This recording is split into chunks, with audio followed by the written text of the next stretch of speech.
静かな部屋明かりがつく新しい歌また始まる答えなんてまだなくてそれでもここに立っている転んで笑って気づいたの昨日より少し前を向けると手を取って目をそらさないで明日へ一緒に歩いてゆこう一人じゃないこの輝き声が勇気に変わってく少しずつでも信じたい今の私をこのままで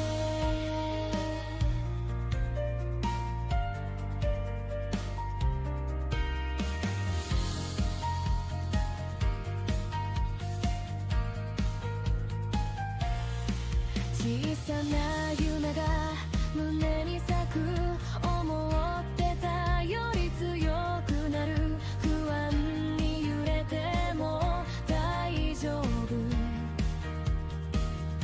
失敗さえ私になる歩いてもまた立ち上がる君がそばにいるから手を取って目をそらさないで明日へ一緒に歩いてゆこう一人じゃないこの輝き声が勇気に変わってく少しずつでも信じたい今の私をこのままで未来がまだ見えなくても一歩ずつでいいんだよ君となら進めるからなりたい私に近づける手を取って新しい大志希望はここから始まるの成長途中の私でも夢は君と私でできている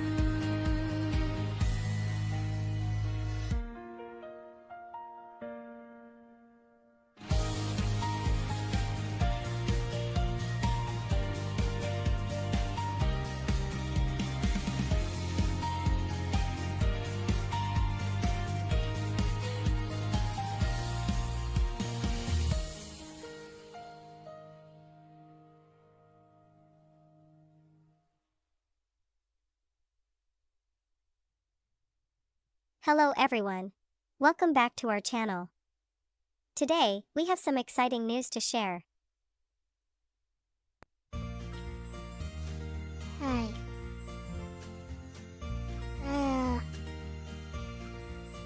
Yeah, I'll just be working on stuff today.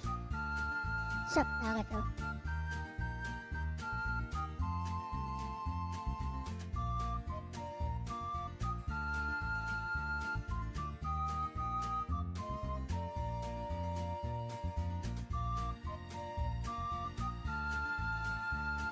Yeah, I know it's your backup account.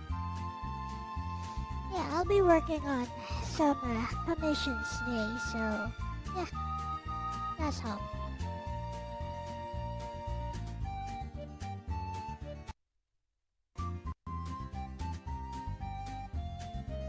Sometimes the mic cuts out all of a sudden. I don't know. Looks like it's still working though. No idea at all.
Sup, Kirby?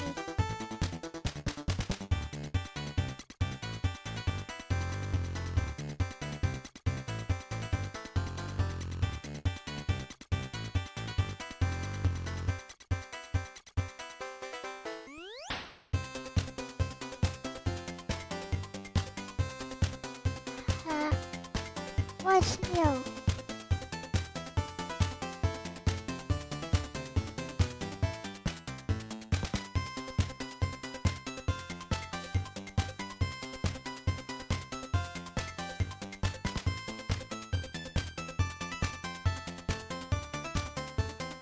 Oh, you wanted to pretend you were someone else.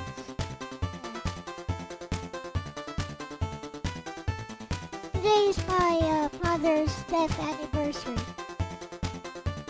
I'm not really feeling up to streaming, to be honest. But, gotta do what you gotta do.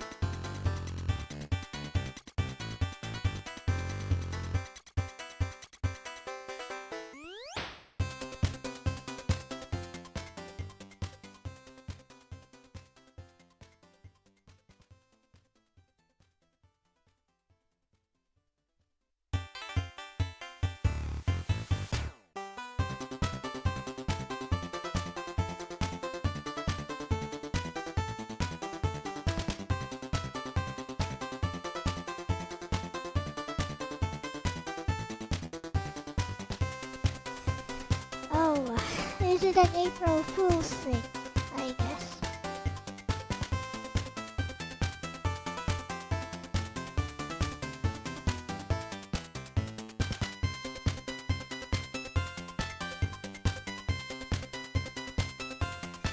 Well, I guess you did a good job of breaking your usual communication style. Looks kinda different than usual.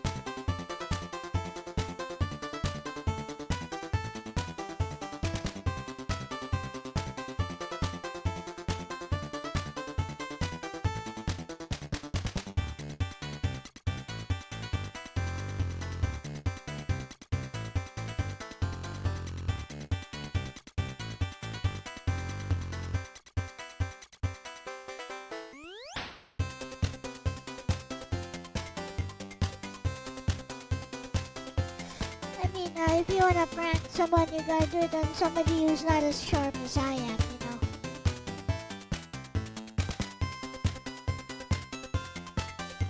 Do it on Logan, it'll actually work.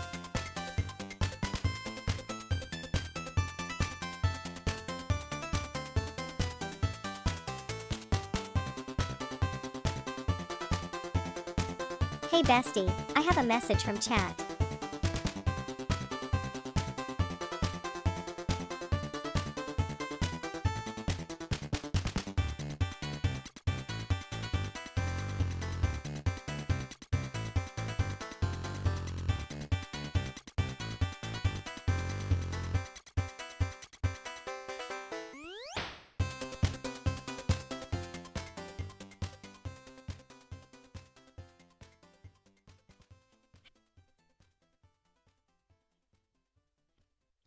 Uh-huh.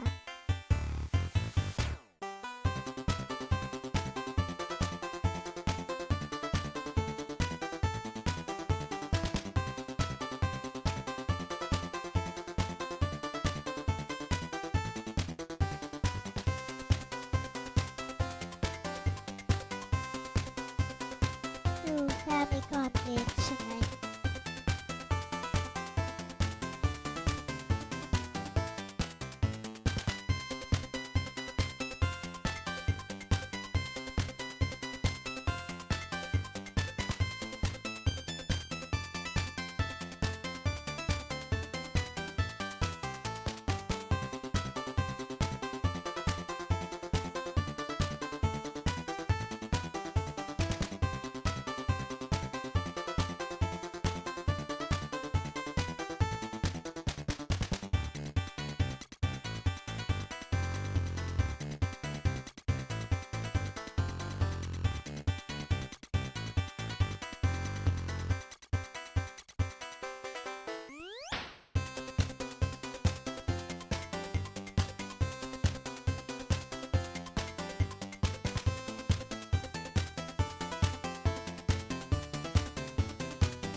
Two Mega Man games upcoming soon.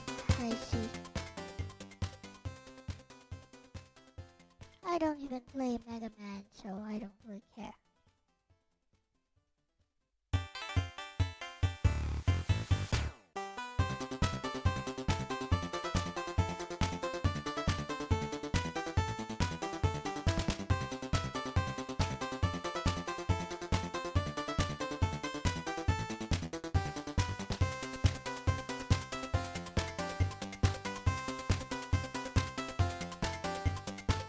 Prefer Castlevania over Mega Man. I just like Metroidvania games.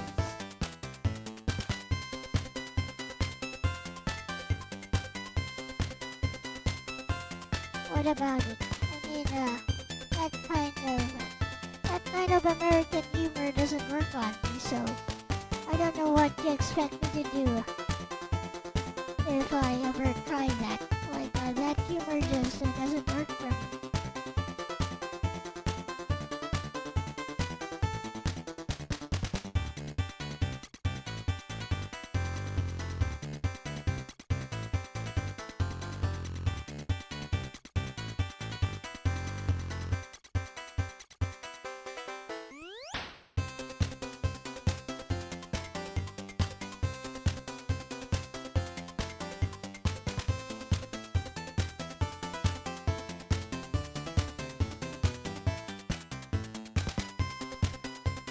Like I said, it doesn't work for me.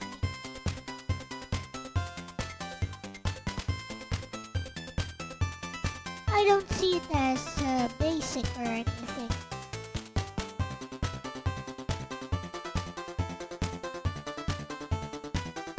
I just see it as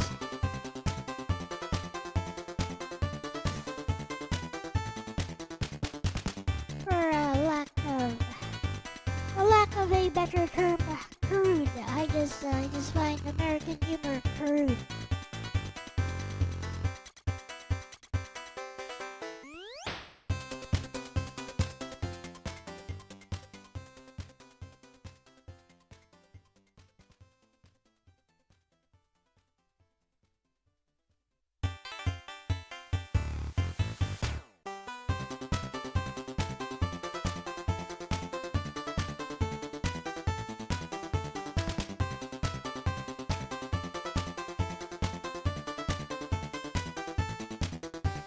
supposed to be easy to understand. I mean, it's easy to understand, I just don't find it funny.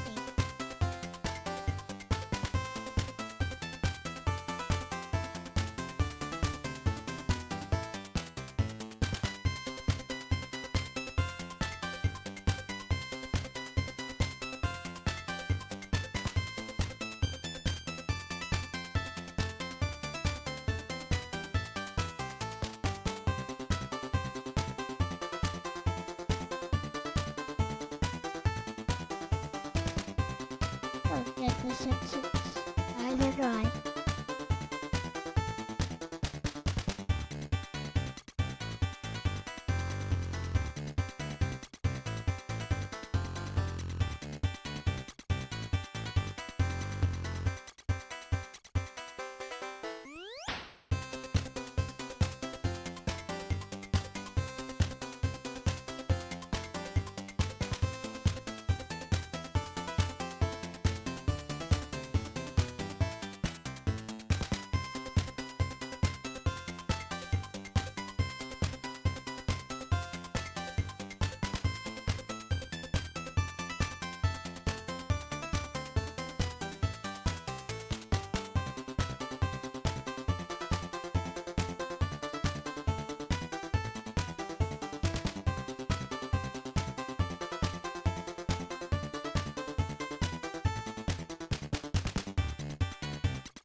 Nice slowly.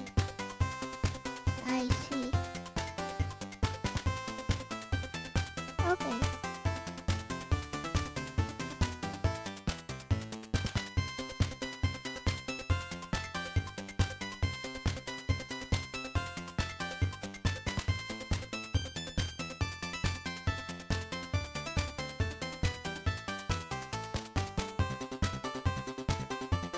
Okay.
Yeah, that's a pretty normal height in Japan, actually.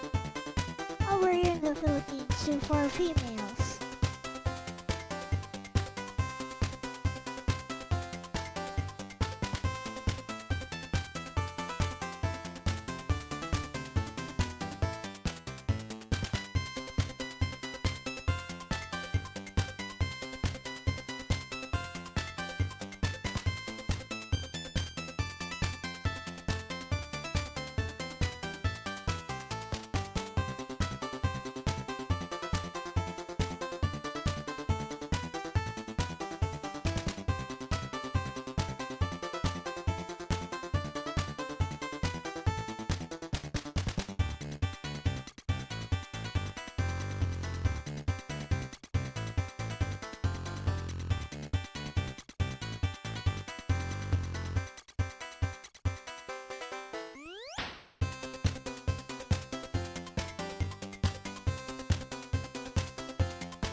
Isn't that pretty normal all over the world?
Hello, zombie.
Hello, Rat.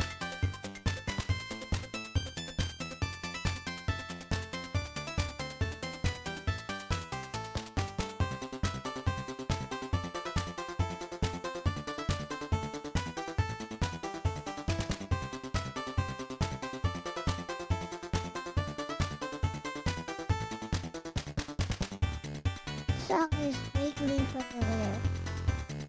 Sounds fresh today. It's from Bomberman 94. TurboGrafx 16 mate.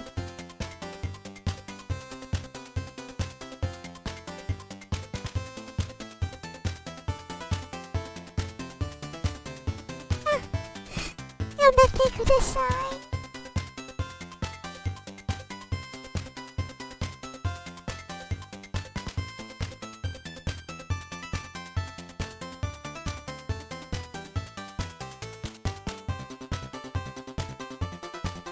TurboGrafx as a fake Nintendo. It's actually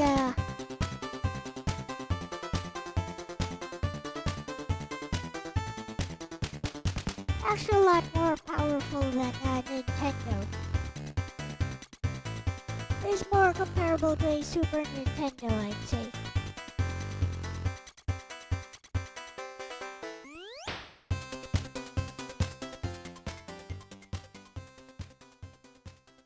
Even though computing power-wise, it's not really 16-bit.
Why do you need to watch Freeman?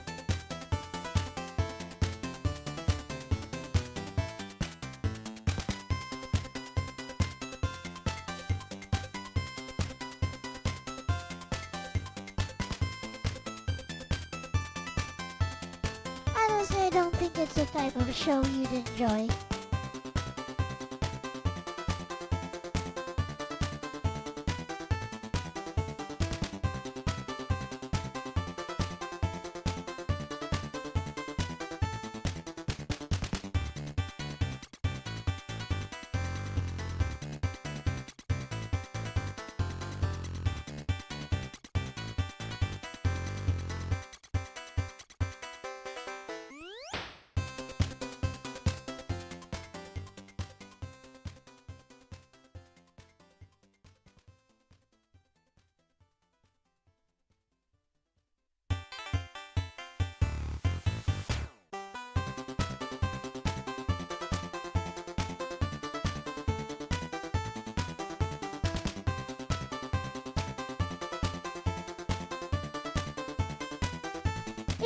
If you do watch Freeran, get Orc in the chat so he can over-explain everything. Yeah.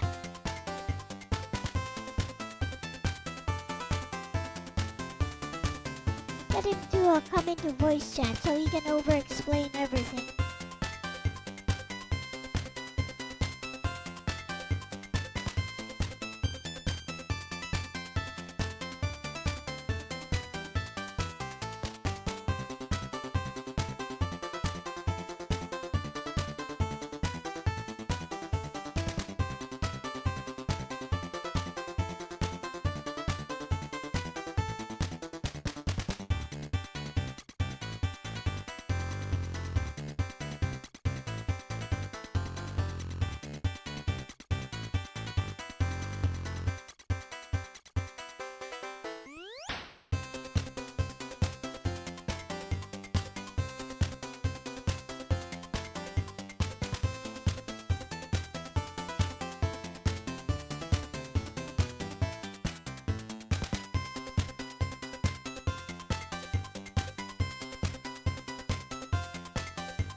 Artemis 2 is getting ready to launch.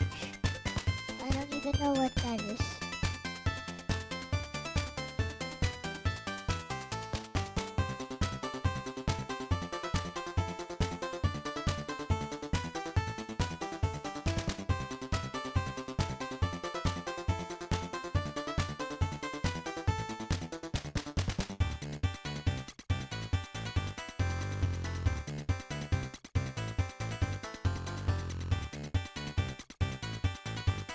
What segment do I have lined up after my commission? Nothing.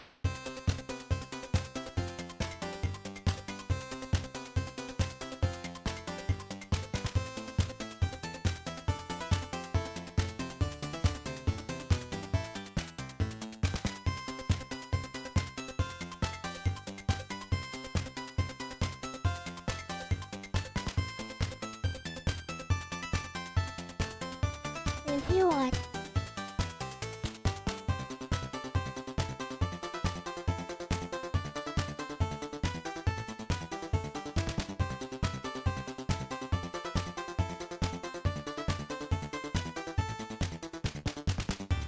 Here, I'll pop into the voice chat.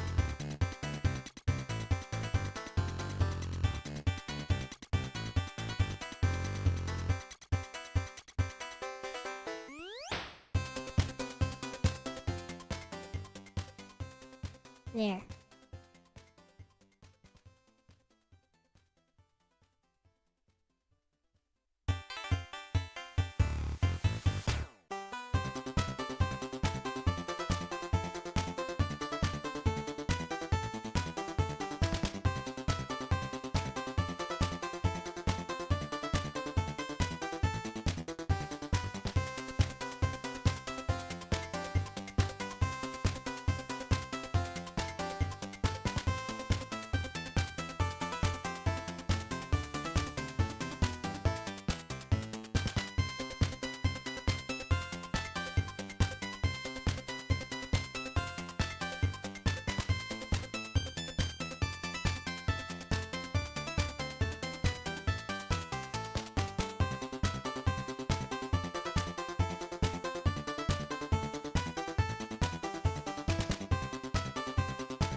Alrighty, I gotta just mute my YouTube sound, switch my virtual camera. Hey, I want to have two veggies.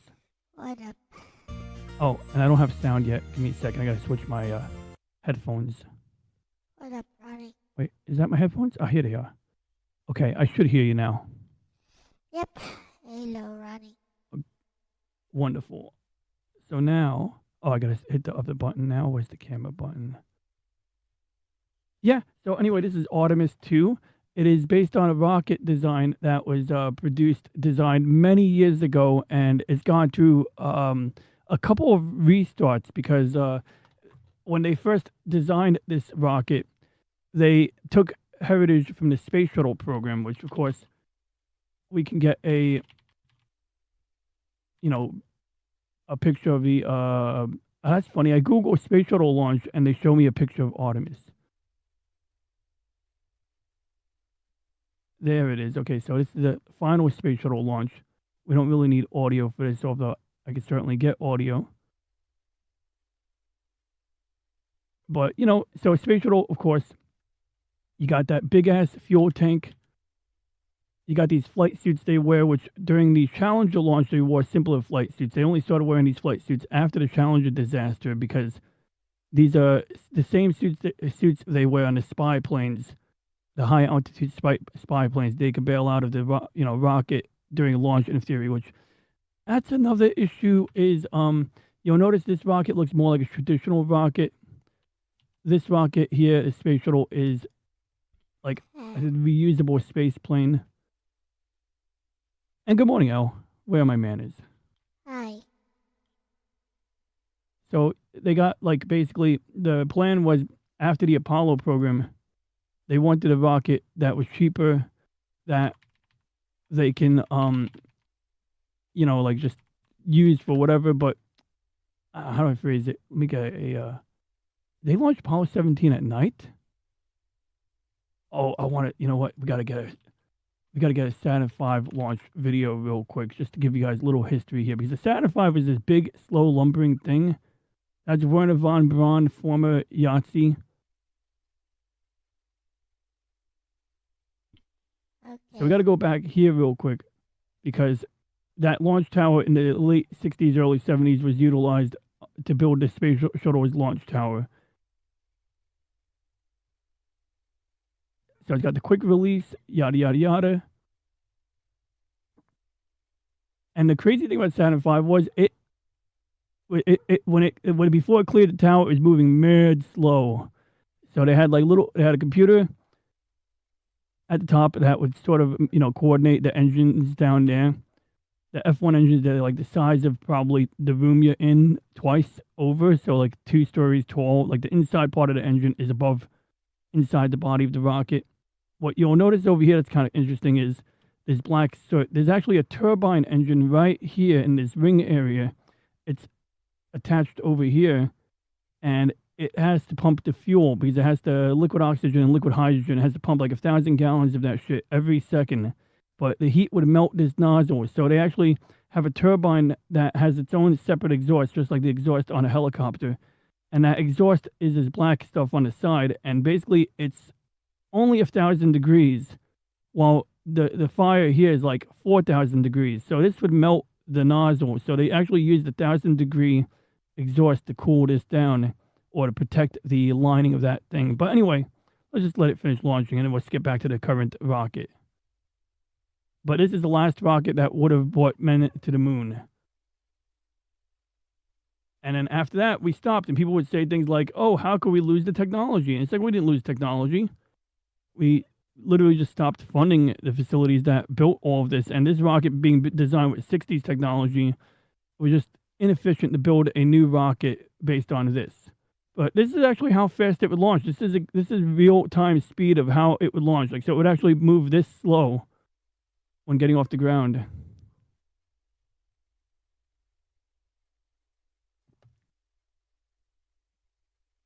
That's slow motion right there. And then you can see ice that falls off the rocket, because they had like condensation and ice on it, because when they fill up the inside of the rocket with liquid oxygen or liquid hydrogen, that tank gets cold and water condenses. It's Florida. It's humid over there, as you know. Yeah. I think that's the real-time playback right there. I don't think that's slow motion. There's that turbine engine again that pumps the fuel into the nozzle. You can see all Literally that. rocket science. Say again? I said it's literally rocket science. Yes. Which actually, I would dare say rocket science is the easy one. Rocket engineering, that's the hard one.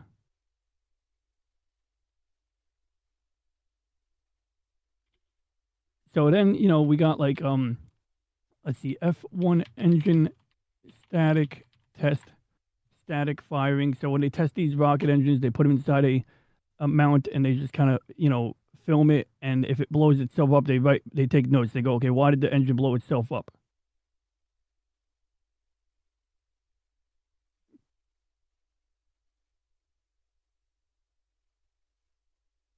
And then let's see, RS-25 engine test. Now, this is the engine on the space shuttle. Now, this is different because while the rocket you just saw is completely disposable, like every stage of this rocket is not reusable on the Saturn V. So our last moon rocket was damned expensive and not reusable. But a fine piece of engineering. In fact, to launch the Skylab space station, they basically launched it with an empty fuel tank up here. So this is a fuel tank, and this is a fuel tank. So when they launched Skylab, they literally launched like an empty fuel tank instead, and used that as a space station. They basically used the empty space to build out a nice space station for Skylab after the Apollo program. Now, of course, Saturn V rocket, you see at the top, we got that cone That's where the crew are. That's your command module. The cylinder here is the service module. This is the part that had a malfunction during Apollo 13. I once showed a picture on your past stream where there was a hole in the side of this here when the oxygen tank blew. And in this empty compartment here is where you got the moon lander, so the lunar lander. So we'll get a picture of the lunar lander. Did I open up the same webpage twice? I did. Okay. So, oh, there we go. Werner von Braun standing next to F1 engine. Just give you an idea of what we're dealing with on the Saturn V. And one of the things when people say we lost technology abilities, well, we didn't lose the technology. It's just that they had to weld these. There's like a bunch of small pipes running through the inside of this engine where they run the kerosene. So they actually use the kerosene as coolant for the inside of these engines. So there's pipes running through the insides of these engines, and they have a special welding machine that does the whole thing in a vacuum in one shot. So you got a machine that's got to be as big as this whole thing, twice as big as this whole thing, and has to weld the whole damn thing in a vacuum in one shot. Okay, there's the testing there. This is the one at the museum in Florida. They got a museum at Kennedy Space Center where you can literally like look at these in person. That's it. What is that? Explosive firing unit. Okay, that's probably what allows it to eject from the thing. I want a picture. I just want a diagram. Wind tunnel testing. Oh, this is cool. So somewhere up here where that red stripe is, there's a ring that is like the size of a room. And inside of that ring, you have a lot of things. But this whole thing is basically a flight computer. It's got gyroscopes. So if they, program, they want the rocket to fly straight, the gyroscope detects, is the rocket flying straight? And if it's not, it sends command to the nozzles at the bottom telling them what direction to point in order to get it to fly straight. Just like flying a toy drone. There's a picture of the guidance unit. That's the same computer I was just talking about at the, testing facilities. This is the ground computer, I believe, that they used for instrumentation racks at Huntsville, Alabama, telemetry receiver. So this is how they would track where the rocket was using radio. Okay, good. This is what I was looking for. So basically, bottom line is you got your lunar lander tucked away in here. And then when they get to space, this part ejects, flips over, docks with the lunar lander. And, Apollo docked with lunar module. And actually, they got countless videos of these things docking. I would love to play a clip from the movie Apollo 13, but I'm not going to do that because that's a movie. They probably copyright that. There we go. And then that's how we would land on the moon. We basically get into space, flip this guy over, dock it with the lunar lander. And then during Apollo 13, this part was broken. So they actually had to use the lunar lander as a lifeboat to get back home. So they didn't land on the moon that time. So now, how does that get us to Artemis? How does that get us here? Well, one thing that this has in common with the Saturn V is the stacking. And what's cool about that is it's way safer because if you have this shit blowing up underneath your astronauts, there's a little rocket up here that they jettison when they get to space. And they can pull the capsule clear from the stack. So if this whole thing blows up, this part up here can eject and pull everyone to safety, basically. So now the space shuttle, why does this look like the space shuttle? If you notice, we got a big brown fuel tank. We got 2 solid rocket boosters. These things are literally, you light them, you can't put them out. So there's an interesting trick is before the rocket, both rockets have something in common. Before they can leave the launch pad, they have to make sure that they light the liquid engines. And then only if the liquid engines are working, which are over here. And look, they're testing them right. They're testing the gimbal. That's cool. They do that before launch. They make sure they can actually move. So these engines are attached to the actual space plane. They get their fuel from the big brown fuel tank. The brown stuff is basically insulation because when you're dealing with cryogenic fuel, it evaporates at pretty much any temperature higher than negative 200.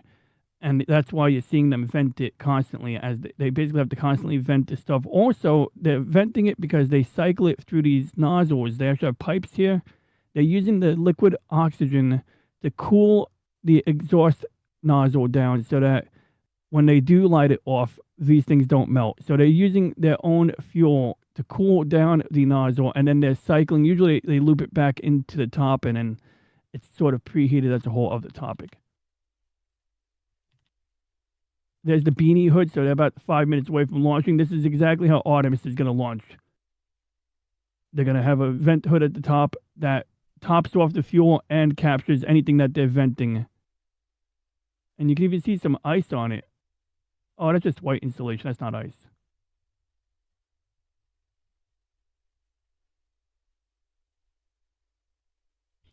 So, why are you watching Free Run anyway? Well, I'm not watching it yet, but I want to watch it because it's like the problem is people make it into a political punching bag. They're like, and then I saw these memes where people are like, no, the Freeman belongs to the left. It's like, well, it doesn't really belong to anyone, but apparently some people argue that it's got so-called more. I don't know if they said right-wing stuff to it, but like, it sounded like to me that you actually had a discussion on this weeks ago, like about the moral quandary. Like, okay, they're demons, but if that's their natural, whatever way of being, like, is it immoral for them to do what they're doing? Like, they don't know any better. This is how their species evolved. This is like the way they are. So, do we have a right to genocide the demons that want to eat humans? Something like that, right? Remember you had this interesting discussion about that? Yeah. So I don't know shit about it, and I know more about it from that discussion and other people's videos. But at this point, I don't want to judge it or form an opinion without seeing it myself. I mean, Just as I don't think, I think people should learn how these rockets work if they're going to form an opinion about them. So that's why I try to show people how these things work. Hey, what's up, Muse? What's up, Muse? That's just Karumi. Muse Green. Oh, Karumi, you got me confused here, man. I was worried that you were some new guy, and I was worried that if I misread your name, you get all offended and shit. And I was sitting there going, oh, I don't want to offend this guy. They just said hi to me. But it's just Karumi, so I know you're not going to get offended. Offending is sort of your hobby. Karumi's like the elite troll here, man. It's great. I love Karumi's trolling activities mostly. No, I do. But jokes aside, I can see Karumi. So 30 seconds, the clock is paused, just like a damn basketball game when you just want the game to end, and they keep pausing the clock, and you're like, Jesus, when is this gonna end? I mean, to be honest, Free Run is not really all that political about the way it handles things. I mean, it's basically about longevity, and Free Run being from a very long-lived species is just starting to discover all the things that she missed out on when all her friends from the past who were with her start dying one by one. Ooh. So, Yes, like the demons. Of I mean, old she's a age. demon, but she's not a scumbag. She's not a demon at all. She's an elf, so that's why she's from a long-lived species, and her entire village was basically killed off by demons, which is why she has a very strong vendetta against them. She hunts them. She And they have kills that them. deception. She hunts them. Like they deceive. She kills them. For them, for the demons, That's cool. deception is just a means to acquire food. So it's just a way to kill their prey. Yup. And I think they should be. They see humans as prey. So that's why they engage in deception, because they learn certain words are very powerful when used. Yes, that's exactly. Okay, so that's where the political commentary came in, because like it's like sort of like when you see people in the street protesting, they say they're for something, but it's like they're anti-fascism, let's say, but yet the people saying that are like seemingly the most fascist people you'll encounter. You know, I mean, although that the definition of fascism gets oftentimes redefined by people as that which disagrees with my political views, as opposed to like the fusion of corporate and state colluding to whatever the fuck they do. Yep. But with the free run, it's similar. Like, whether it's like a protest where they say like no kings, but it's like, well, hold on, you're protesting against a president in a country that has a king. Like when they do the no kings protest in London, it's kind of ironic because they have a king there. I'm not saying the king isn't neutered, right? I mean, they are a constitutional monarchy. I don't even think they count as that. I think they're a proper parliamentary democracy or whatever. But Yep. it's just there's still an irony there. So the space shuttle thing here, right here, it's about to ignite. You see, it's got a giant sparkler, like a Bic lighter. And this is how Artemis works. And so the main thing I want to direct your attention to is, if anyone paying attention, is those three main engines are like designed to be reused. They're on the back of the space plane, meaning that after this rocket launches and lands, those engines can be refurbished and reused with minimal effort. Or let's not say minimal effort, but they can be reused again. And that's big because they put a lot of work into building them. They built the most efficient rocket engines at the time, meaning, you get best, combination of power and fuel efficiency. And of course, they can go up on a future launch. So you're not spending like the millions of dollars on those engines every single time. And in theory, this should be cheaper. In practice, it turns out it's still kind of expensive to work on a space shuttle because you really got to check everything over before you use it a second time. But anyway, so it's going to ignite. Now, there we go. We got the hydrogen that is freely floating, igniting. And then you're going to see, there we go. Now we got the thing. And what's crazy is if you ever see this in slow motion, you'll see the inside of this bell shape wobble, like from the sheer forces. So right there, you can even see it there, I think. There we go. Now you got this weird like pattern. Apparently, if you're a real nerd into hydrodynamics and aerodynamics, there's a whole bunch of science behind the pattern you're seeing on the edge of those engines forming there. And then it happens so quick. We already missed the engines wobbling. You can only really see it in the slow motion, high speed footage. And then you get this cool cone at the bottom. And what we missed was, I don't think they showed us this part, but when the engine powers up, it's pushing on the rocket, but the boosters are strapped to the fuel tank. The rocket is strapped to the fuel tank. And everything just moved up a little bit. But what really happened just now was this part moved up. This part tilted to the right. So this thing here is still being held down by explosive bolts at the boosters. And only after these engines turn on fully and they know they work, do they light these boosters here, because these are like bottle rockets. Once you light them, you can't put them out. And this is what Artemis is using. The reason they have them is because, they're cheaper than other types of rockets, but also, you can carry a lot of weight with them. And that's sort of the name of the game. So you got, like right now, you're not just carrying the weight of what you put in the space shuttle. You're carrying the weight of all of the fuel required for that space shuttle. So the big brown or orange tank is supplying that liquid oxygen and liquid hydrogen to those three main engines. And these boosters are there to get it off the ground while it's still freaking heavy. So it's going to eject. There we go. You get the poof from the ignition of the boosters, and then now you got the solid fuel. The liquid hydrogen is actually practically invisible when it burns. You can't really even see anything coming out of those engines except for those little cones. So now, how does Artemis differ? Well, the problem with the space shuttle was it's not designed to go to the moon. It's designed for low Earth orbit. It's got a big-ass cargo bay, which is great for launching and maintaining spy satellites. But the minute that, the Air Force isn't funding your space program anymore, we now have this really expensive burden of a rocket when you don't always need a space truck. It's like a space truck. And so there were some impracticalities, but it did build the space station. It did launch the Japanese section of the space station, which is probably one of the biggest things we've ever thrown into space since Skylab. And other than that, it just looks cool. It is cool. It's fun watching it land. But when you're going up like this, there is no real safe way to, like, if let's say something went wrong, right? Just say Hey, what's up, Snow? Oh, yeah, I heard Snow. I'm sorry. I thought you were asking a question. I was like, oh, Snow is there. Good to see you, Snow. Feel free to ask questions, Snow. Question the narrative. No, I'm kidding. Hey, it's good to see you, Snow. Oh, I got to play that game. She updated freaking Arconian. Oh, man, I can't wait. I'm pumped. Maybe I'll play that. Maybe I'll play that in a little bit. But, anyway, so bottom line is if they had an emergency, they are screwed. And so they have to wait for these engines to, they can't really eject these while launching. But in theory, you could eject the orbiter and try to land it.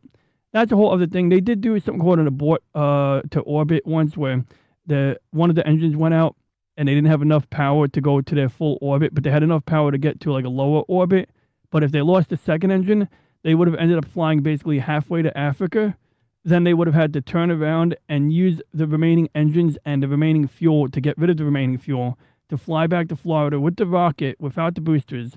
And then they would have had to somehow land at the runway in Florida, which is requires everything to go perfectly. Thank God they didn't have to do it. But basically, the Florida shuttle was there was a blackout window where you couldn't really eject or land safely. You would have to wait till these boosters ran out of their fuel.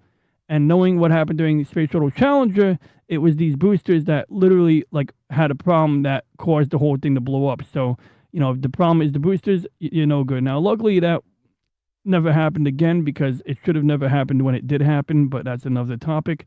Now it's going to do the roll-up maneuver. You get that beautiful side view. You get that streak. Usually there's a couple of FA-18 Hornets flying around to take pictures of that. NASA has a couple of chase planes that they use that are repurposed Air Force equipment. And then the coolest part of this, when I was a kid, I used to see is the boosters ejecting. I don't know, it just looks freaking cool when they eject. It's like two candlesticks coming off the side. But what's even cooler than seeing the boosters ejecting is seeing the camera view from the booster when you see the space shuttle attached to the fuel tank alone. Because you got this massive fuel tank and this tiny little space plane. It's not even tiny, but, you know, by size comparison, and it, I don't know, it just looks kind of cool. It gets sudden kick and acceleration when it gets rid of those extra boosters. So let's see, we're going to get to that part right here, I would bet. I don't even know when it happens, but I'm sure it's going to there we go. They better show us another camera angle. Okay, there's our boosters falling off. So now you got a fuel tank and the orbiter. And if they don't show us the camera angle I want to see, I'm going to get that camera angle because it's easy to find. I always watch it. Yeah, I guess they're only showing you the... Okay, that's boring. That's no fun. I mean, it's true. They are doing this.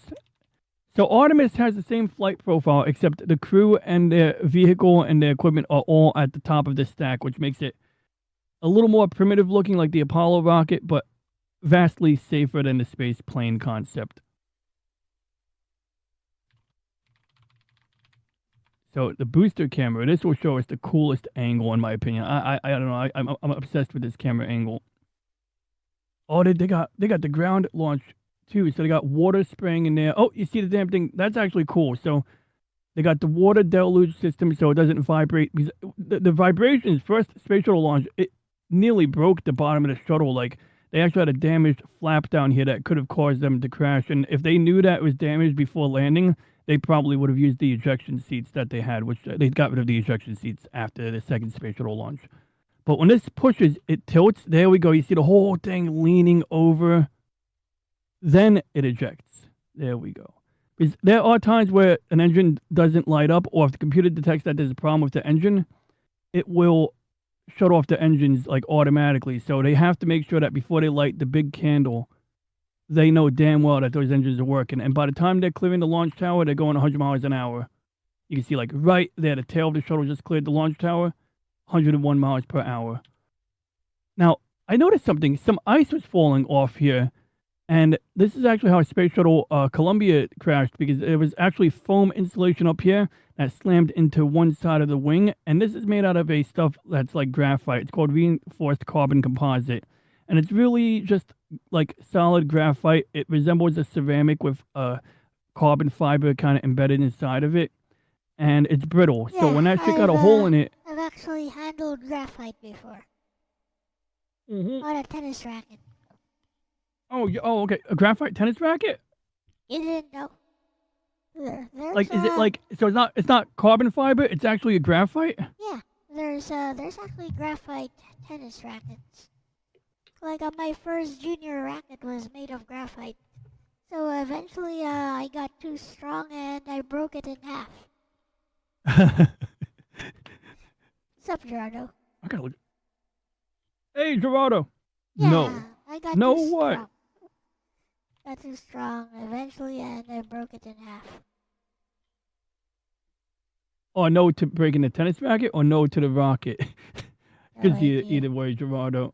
I'm looking up graphite tennis rackets now. I'm genuinely curious about this material science thing. Yeah, it was a Pro Kenix graphite, a junior tennis racket.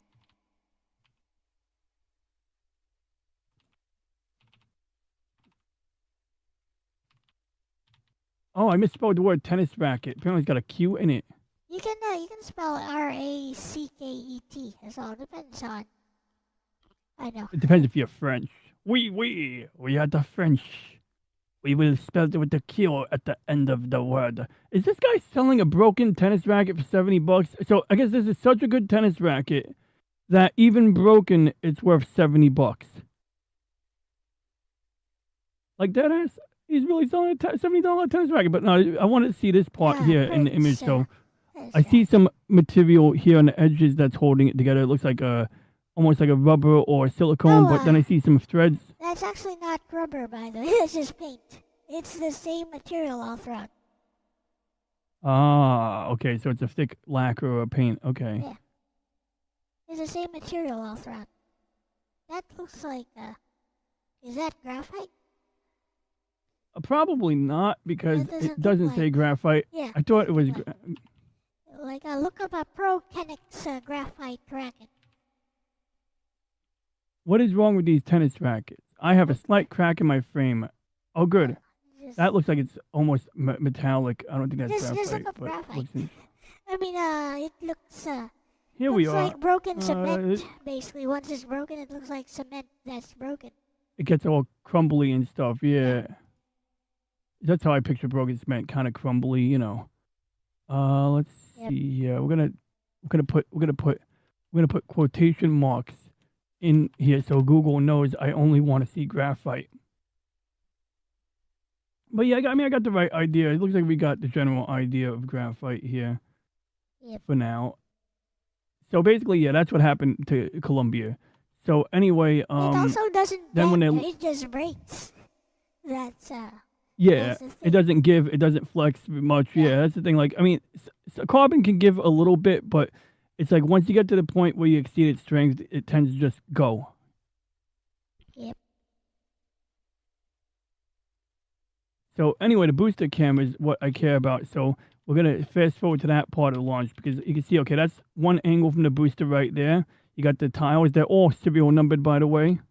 They have a machine like a 3D printer that can CNC mill the tiles into any shape required from the database. And they never really like got the process right. So one of the things that made the space shuttle expensive, the reason why Artemis isn't a space plane, aside from the fact that we really don't need a space plane for going to the moon, is whenever they had to change these tiles out, they'd have to put like a jack underneath the tile and keep it there for like 12 hours or something. So it's like, you got thousands of tiles, and if you have to change 100 tiles, you got to do that 100 times, which, like, I feel like they could have came up with a better way to do that, but they didn't. Okay, great. They're going to see the angle right there. That's the ejecting of the boosters right there, and this is only not even the angle that I want to show, but you're going to see it in a second.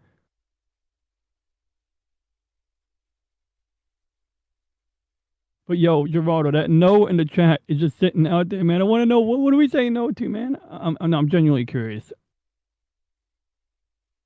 So there we go. Okay, there's the booster, the big fuel tank again. No idea.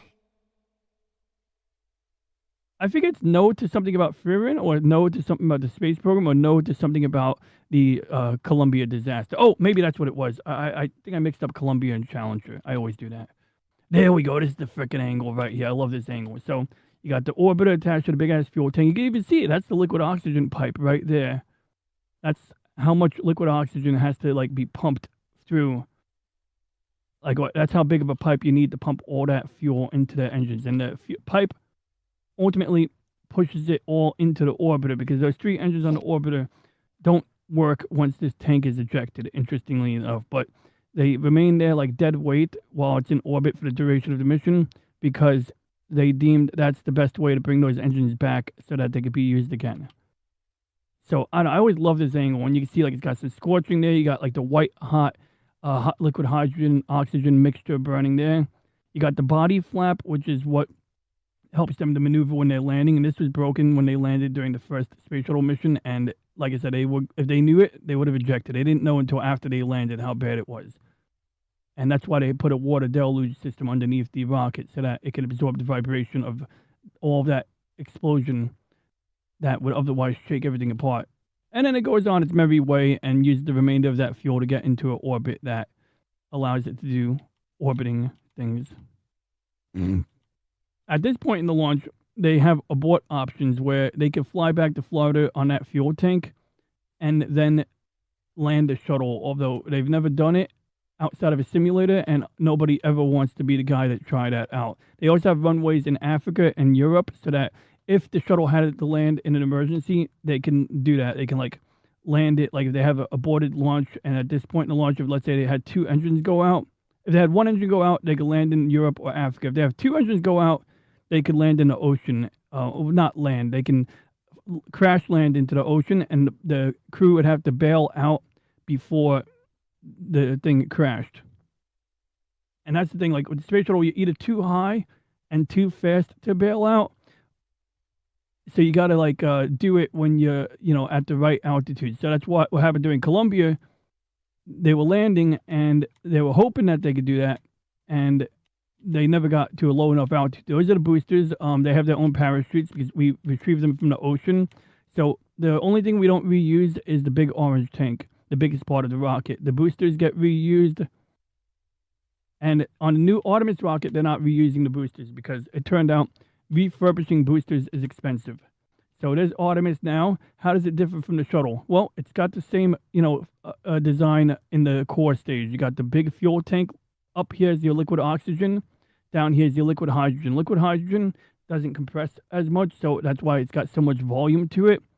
But hydrogen has so much energy to it. It's a good rocket fuel, but it's tricky to work with. And the reason this launch kept getting delayed is because they have a gasket that connects the refueling equipment to this, and that gasket was leaking. And there's an acceptable amount of leakage because hydrogen always leaks. Like, it'll find a way around the seal because the molecules are so small. It's one of the simplest, smallest molecules.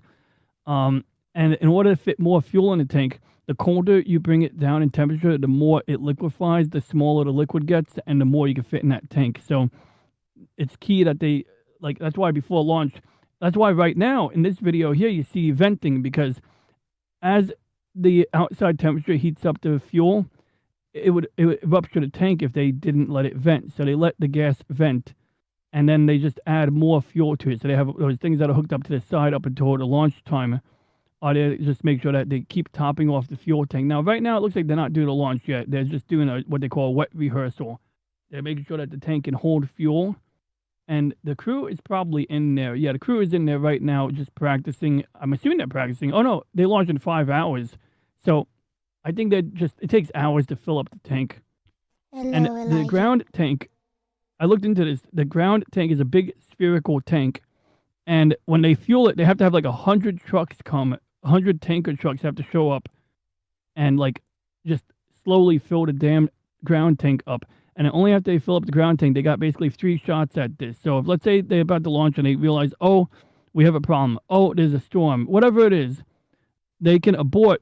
But then at some point after the third abort, they got to top off the big ground tank again before they could do it again. And that's part of why they had so many. That's why we had a delay, a 1 month delay, where now we're only doing this at the beginning of April. Yeah.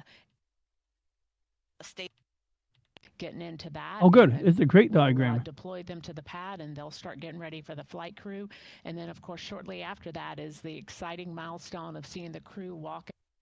I thought Rom Ramblings was on Saturday. Hey, what's up, Elijah? I'm sorry for shifting the topic here. It's just Elle was drawing, so I figured I'd pop in and talk about something that I'm passionate about since, Elle is drawing. I figured I'd give you guys something to chew on, and Elle was kind enough to accommodate, which I appreciate.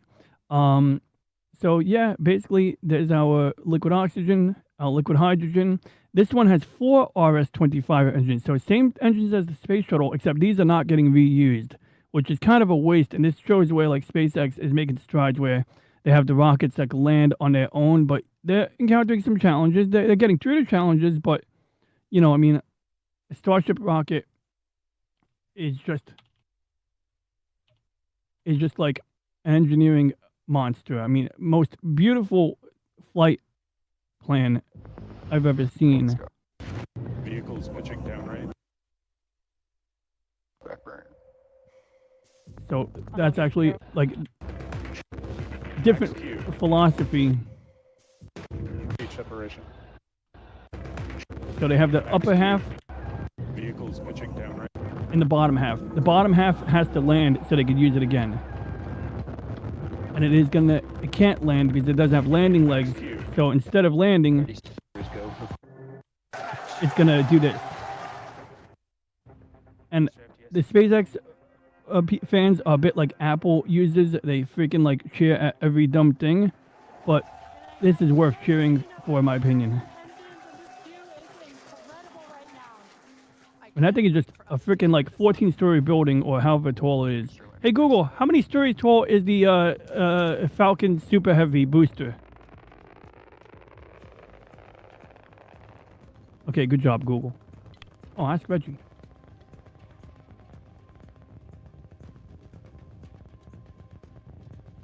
Hey Reggie, how many stories tall is the Starship Falcon Heavy booster? Just the booster, the part that has to be caught. Hey, did I lose your sound? I see your mouth moving on the stream. Oh, I see. Never mind. I You're was good, you're good. drinking water. Gotcha. No worries. Now, you know why I had your stream on the other screen and I see you talking? I'm like, wait, are you talking right now? But that was like 5 minutes ago.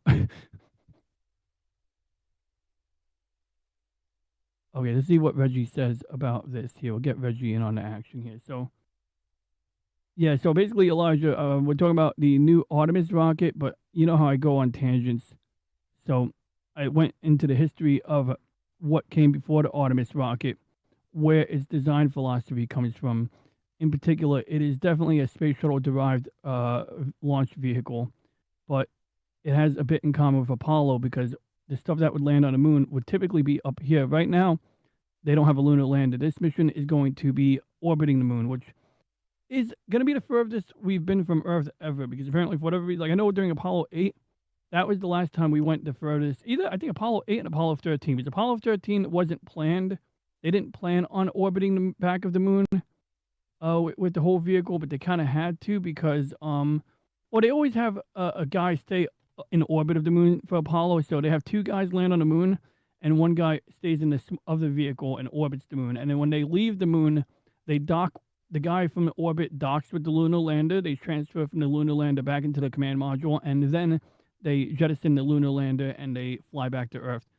So this is going to be similar, where whatever vehicle lands on the moon is going to dock with something, probably a station down the road, but it could be a Starship rocket. It could be any number of vehicles. So the crew from this rocket will have to dock with another vehicle and then land. So this does differ from Apollo, because I don't think they're planning on launching the lunar lander from this at all. Although the original design did call for that. That was way back during the Bush administration. They renamed this program like 3 times.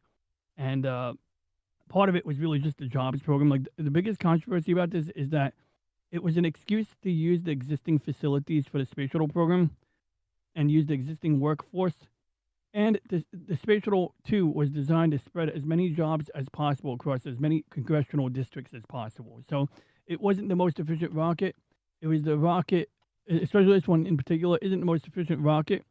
It's the rocket that can get the most congressmen to vote yes.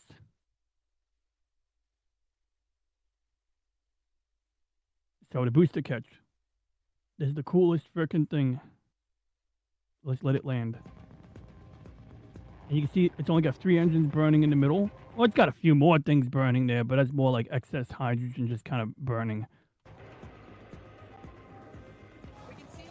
And people used to say this was impossible. Before they did it, people were like, oh, I don't think he's going to be able to do it. Well, not he, the engineers at SpaceX. And they did it. And then now they can like they can check it like an airplane, restack it, and launch another upper stage. And the upper stage is reusable too. So next time they test one of these, they have to make the upper part land on this as well. So I'm not even sure how that's going to work. I guess this would land on one tower and then the other one would land on another tower. I don't know, but they have 2 launch towers. We'll see how that goes. Artemis, not reusable. So the plan is orbit the moon. Now, I believe they're taking a different orbit around the moon. So one of the things that like makes this different is that they're going to orbit the polar region of the moon. And that's a big deal because we want to identify ice on the moon, because ice, of course, means you can make water. Because this time, the big thing about Artemis that's different than Apollo, we're not just going there for like little trips to, do science on the moon, which is good. But we're also going there to like establish a permanent presence. And sometimes the private sector, doesn't want to fund these things. So that's where NASA comes in handy. they can be inefficient, but like the space shuttle engines, for example, to develop those engines took so much research that when SpaceX was designing their rocket, they could go and look at that research because everything NASA does is freely available. Like everything that they document can be, reviewed, studied, and utilized. Like, so basically, it means that companies can use the research that NASA did, which is what NASA's role always was originally. Like before they went to the moon, before even during World War II, NACA, which is the old NASA, they would just like test out different airplane designs, and then the airplane companies would go, okay, so we see you're experimenting with like the backwards swept wing, and it works better at supersonic speed. So you get supersonic fighters. Some of that is because of the research NACA was doing before this. But let's see what Reggie has to say about the thing. Oh, ChatGPT is recommending that I use ChatGPT 5.4 Pro for hard tasks, science, data, and business. Upgrade to unlock. What do you mean? Aren't I paying you fucks already? Oh, there's another upgrade? Fuck you, ChatGPT. Pardon my language. How much does Pro cost? I'm already paying $20 a month. So do I already have Pro? I do. I mean, it literally has a button that says view your current plan. Yeah, I'm just looking at this right now. I'm looking at that. Does $5 a month more get me something better? Oh, this is what they're trying to sell me. They're trying to sell me the $200 a month ChatGPT plan. Get the GTFO. Like, for $200 a month, it better like wipe my ass.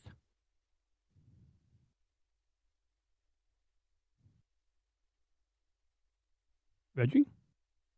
Reggie here. If you mean the Starship Super Heavy Booster. You probably can hear Reggie, but I'm going to tune my audio. No, I can hear Reggie. Reggie, buddy, come to me. No, I'm gonna I'll be able to hear him too in a second. I could hear Reggie though. Oh, you couldn't? Okay. I could hear. Oh, you could. Reggie. Okay, you could. Yeah, I just rerouted my audio. I can hear him now too. Reggie here. If you mean the Starship Super Heavy Booster, the catchable lower stage, SpaceX lists it at 71 meters, or 232 feet, tall. So the clean answer is about 23 stories. A 23-story rocket. Jeez. It's wild.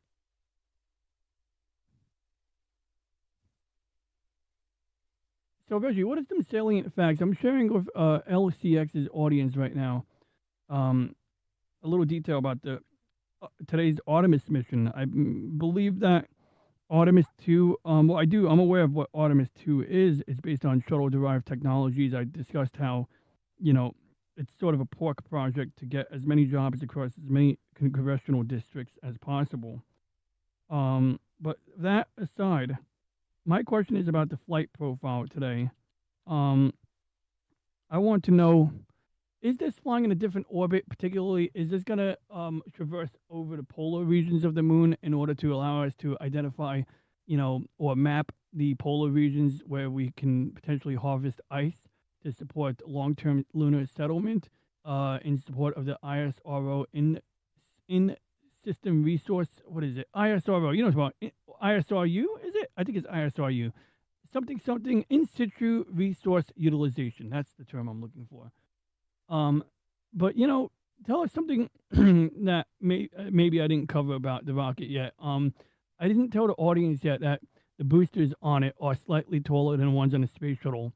I didn't mention to the audience yet that there are 4 RS-25 engines instead of 3 of them like the space shuttle. I did mention that the entire core stage is not reusable, that they're not reusing the boosters on this mission. I didn't mention yet, although I'm mentioning it all right now while I talk to you, Reggie, that they do plan on using carbon fiber boosters in a future Artemis launch. So if they have lighter boosters that they're not reusing, they'll get a bit more performance out of the rocket, right? The lighter you make your launch vehicle, the more stuff you can carry up here. And I do know the upper stage has its own set of engines. I see one of them here in the diagram, but I know there's 2 of them. I got a transparent diagram. NASA is showing one. I'll send you the picture right now, Reggie. But yeah, give us something novel. But I understand that they were having some delays, and I explained it to be due to gasket issues with the liquid hydrogen leaking, and that they basically had to replace the gaskets, and then they had to like refuel the ground tank, and then they had to like wait for the new launch window. Since there's always that window of opportunity when the moon is going to be in the right place at the right time, because you're going to launch it based on timing. You're going to say, okay, the moon is going to be at the right position by the time the rocket arrives at the destination. So you have to time all of those little things, I believe. But I don't know. I can't even think of what my question is. But you get the idea, Reggie.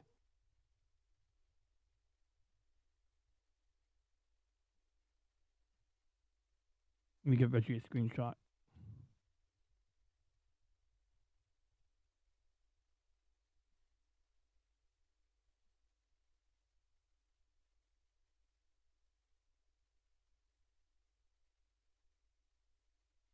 That's what I want to ask Reggie. What the mission is.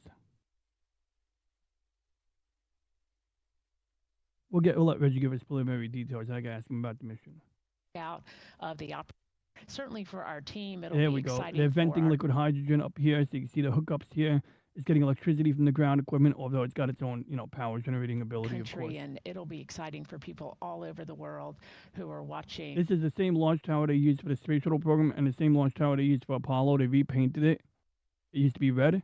Up here, they have the white room. There's actually a room up here where the astronauts kind of like, do final preparation before they get into the rocket.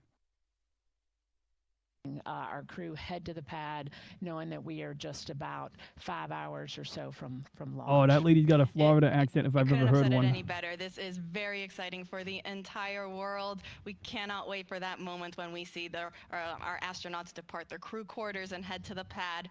Charlie, thank you so much for taking the chance to Okay, the to speak astronauts are with not us there today. yet, so We they're are gonna rooting cross for that you. We're catwalk. wishing you the best of luck in today's countdown, and we'll let you get back on console. All right, thank you, Tony. Appreciate the opportunity Reggie to here. chat with The you, big thing to and, tell them is this. go Artemis. That means Go Orion Artemis. goes into Earth orbit first, then heads out, swings around the far side of the moon, and lets lunar gravity bend the path back toward Earth. NASA Scientific Visualization Studio 1. So for the audience, the clean line is, Artemis Thetan is flying around the moon, not settling into a polar orbit to map ice deposits. Artemis I spends about 23.5 to 25 hours in a very stretched Earth orbit, roughly from 115 miles to about 46,000 miles above Earth. NASA 3. And one small correction for your own notes. The IAI PEEPS on Artemis the set has one RL-10 engine, not two. The 4-engine upper stage is the later exploration upper stage, planned for later Artemis flights. Orion loops around the moon's far side and comes home. It is really a crude systems test of SLS and Orion, not a resource mapping expedition. Also, this upper stage is running on a single RL-10 engine, and the spacecraft actually spends about a day in a highly stretched Earth orbit before the burn that sends it to the moon. 1. https www.missionsartemis NASA's RL-10 engines. So tell us, I know about Artemis 1 to some extent. Tell us how Artemis 2 differs from Artemis 1.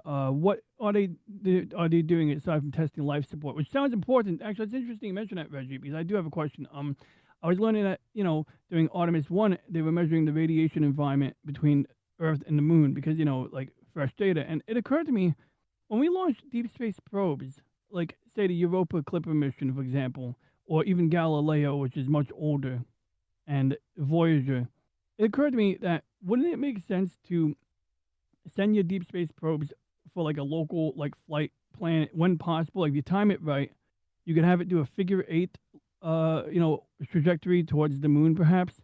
And then while it's slingshotting around the moon, or before it slingshots around the moon, it's measuring the radiation environment. Because I know that we don't have constant sensors there.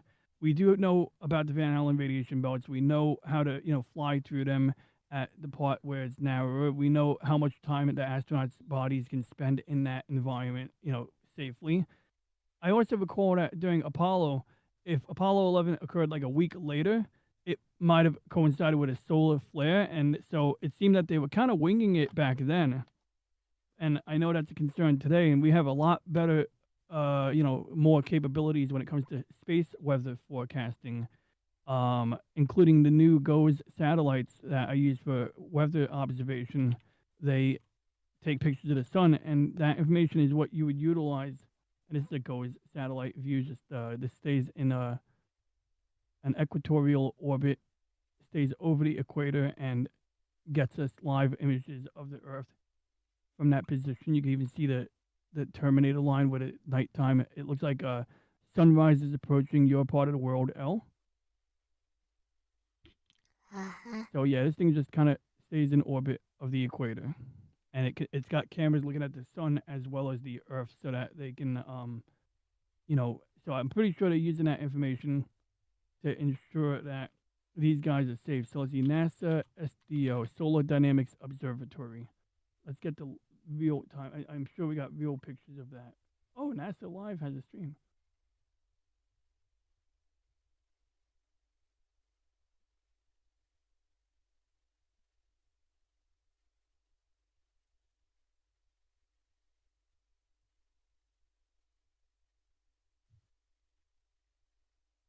There we go. These are the best of. I want to get not the real time imagery, but I do want to get just more current imagery. Go away sound. I don't want to hear violin music right now. It's as much like I got a rig for solar astronomy soon myself. Now that we're getting into the summer again, it's a little easier. It's weird. It's not. It's a mixed bag. That's a whole thing for me. Like I still don't get the best solar images I can get, but I find that the summer it's easier to keep the equipment warm because my solar filter has a heating unit inside of it because that's how it controls how it tunes into the details. But in the winter the air is much clearer. Oh, here we go. So yeah, these are like pretty much the latest images from SDO, and they got different filters. They're actually pretty much somewhere in here. They probably tell you what the filters are. Click here for the last magnetogram movie. Oh, I want to see a movie of magnetogram.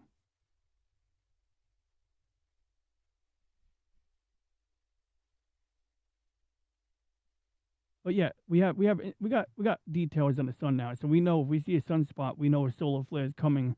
We can plan according to that and prevent cooking out astronauts. You'll see there's actually a number of lightning rods surrounding the launch tower here. So when there's a lightning storm, the space shuttle has been struck by lightning before, but typically these things are taller for a reason so that they get struck by lightning. But future mission will involve let's ask oh shit, Reggie's still listening to me. Okay, let's start over. So Reggie, what's planned in the future? I know that eventually SpaceX and potentially Blue Origin will have a lunar lander ready that can potentially dock with the Artemis probe. And if I understand correctly, Artemis doesn't have a lunar lander. Unlike Apollo, they don't have a lunar lander. They have a way of getting to the moon, orbiting the moon, and docking with assets in the orbit of the moon that would allow them to land on the moon. So what is Artemis bringing to the table? I also understand that NASA recently went through some interesting plans, redrafted a ton of plans recently under the new administrator, Jason Isaacman, who actually was one of the guys who flew he was the first private astronaut to go, I believe, on a spacewalk. So yeah, what's in the future of Artemis? Like you did mention, the upper stage will have the new, high performance stage, but I want to know about the practical stuff, like the landing stuff. So how's that commission coming, yo? Yeah, it's going okay. Cool.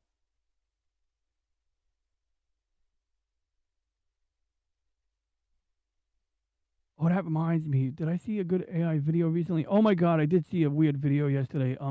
So apparently there's a category. It's like a people making a cartoon that's popular on Twitter right now, and it's probably more popular amongst the teens.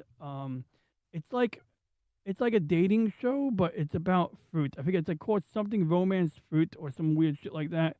And Penguin Zero is losing his shit over it, like bitching about Yeah, being slop. I think I've seen that. What about it? I mean, it's just a couple of short cartoons. Yeah, and I don't know. There's some guy was bitching and moaning about it as slop, and it was like, well, I mean, they call it'll get everything better. slop. Yeah, and also what was interesting was these cartoons are popular, and I think what it is like almost like hentai to some of the people watching it. It's like it'll be talking fruit, but with like a hot I mean, yeah, dress. there's some innuendo, but I wouldn't call it hentai. I've seen those. Yeah, that's fair. Yeah, I'm kind of I'm probably overselling that part of it. just them in the window. I mean, it's pretty basic. Yeah, I got you. Reggie here. The big thing to tell them is this. That means Orion goes into Earth orbit first, then heads out, swings around the far side of the moon, and lets lunar gravity bend the path back toward Earth. NASA Scientific Visualization Studio 1. So for the audience, the clean line is Artemis Theta is flying around the moon, not settling into a polar orbit to map ice deposits. Artemis I spends about 23.5 to 25 hours in a very stretched Earth orbit, roughly from 115 miles to about 46,000 miles above Earth. NASA 3 and one small correction for your own notes. The IAI Peeps on Artemis the set has one RL-10 engine, not two. We've The already 4-engine heard upper this. stage is the later exploration already upper heard stage, this. planned for later Artemis He already flights. said that. Orion loops around the moon's far side and comes home. It is Yeah, you're right. Sorry to interrupt you, Reggie.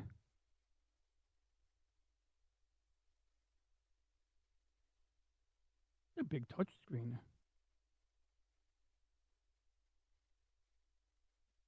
Oh, good. We can read the comments in the chat and see if anyone's complaining. I was 14 years old when I watched Apollo 11 launch and had the opportunity to meet the astronauts on their Giant Leap World Tour. As a typical teenager, I asked Neil Armstrong, "So how was the moon?"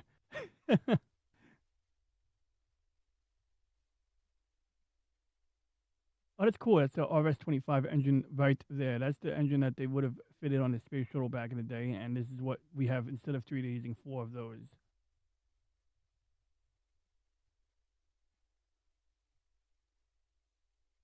Size, shape, and function, what we see here behind us, exactly what we see on the pad. Absolutely, Megan, absolutely. So this is the RS-25 engine. Impressive. We have 4 of these. I want to make sure my sound is on. On the bottom of the SLS rocket to propel the SLS rocket and Orion into low Earth orbit.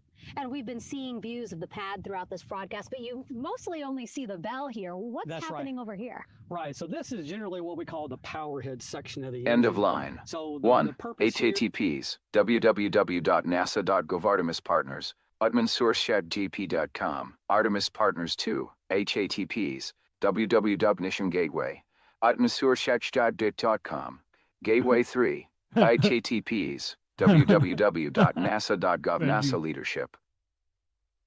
What the heck was that?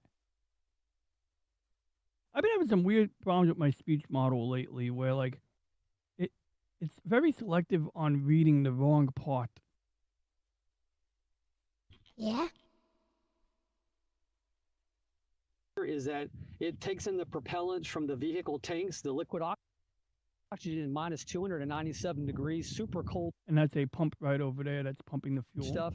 The liquid hydrogen even colder, minus 423 Fahrenheit. There's 4 turbo pumps on the engine that pressurize that propellant up to 9,000 psi in areas. It is all directed into the main combustion chamber where it is burned into hot gas that then is accelerated out the nozzle to produce thrust. When you say hot gas, what are we talking about? We're talking 6,000 degrees Fahrenheit gas. Wow, so we're talking really cold as liquids coming into the combustion chamber, and then it comes out as really, really hot gas. How do you design? How do you Very technically challenged with these 1,080 coolant tubes. And so each of these coolant tubes flows a small amount of hydrogen. It keeps it cold, and so it doesn't melt during operation. Wow. I mean, all of this science that you're talking about, it is truly amazing that you guys designed this. Think about that. Yeah.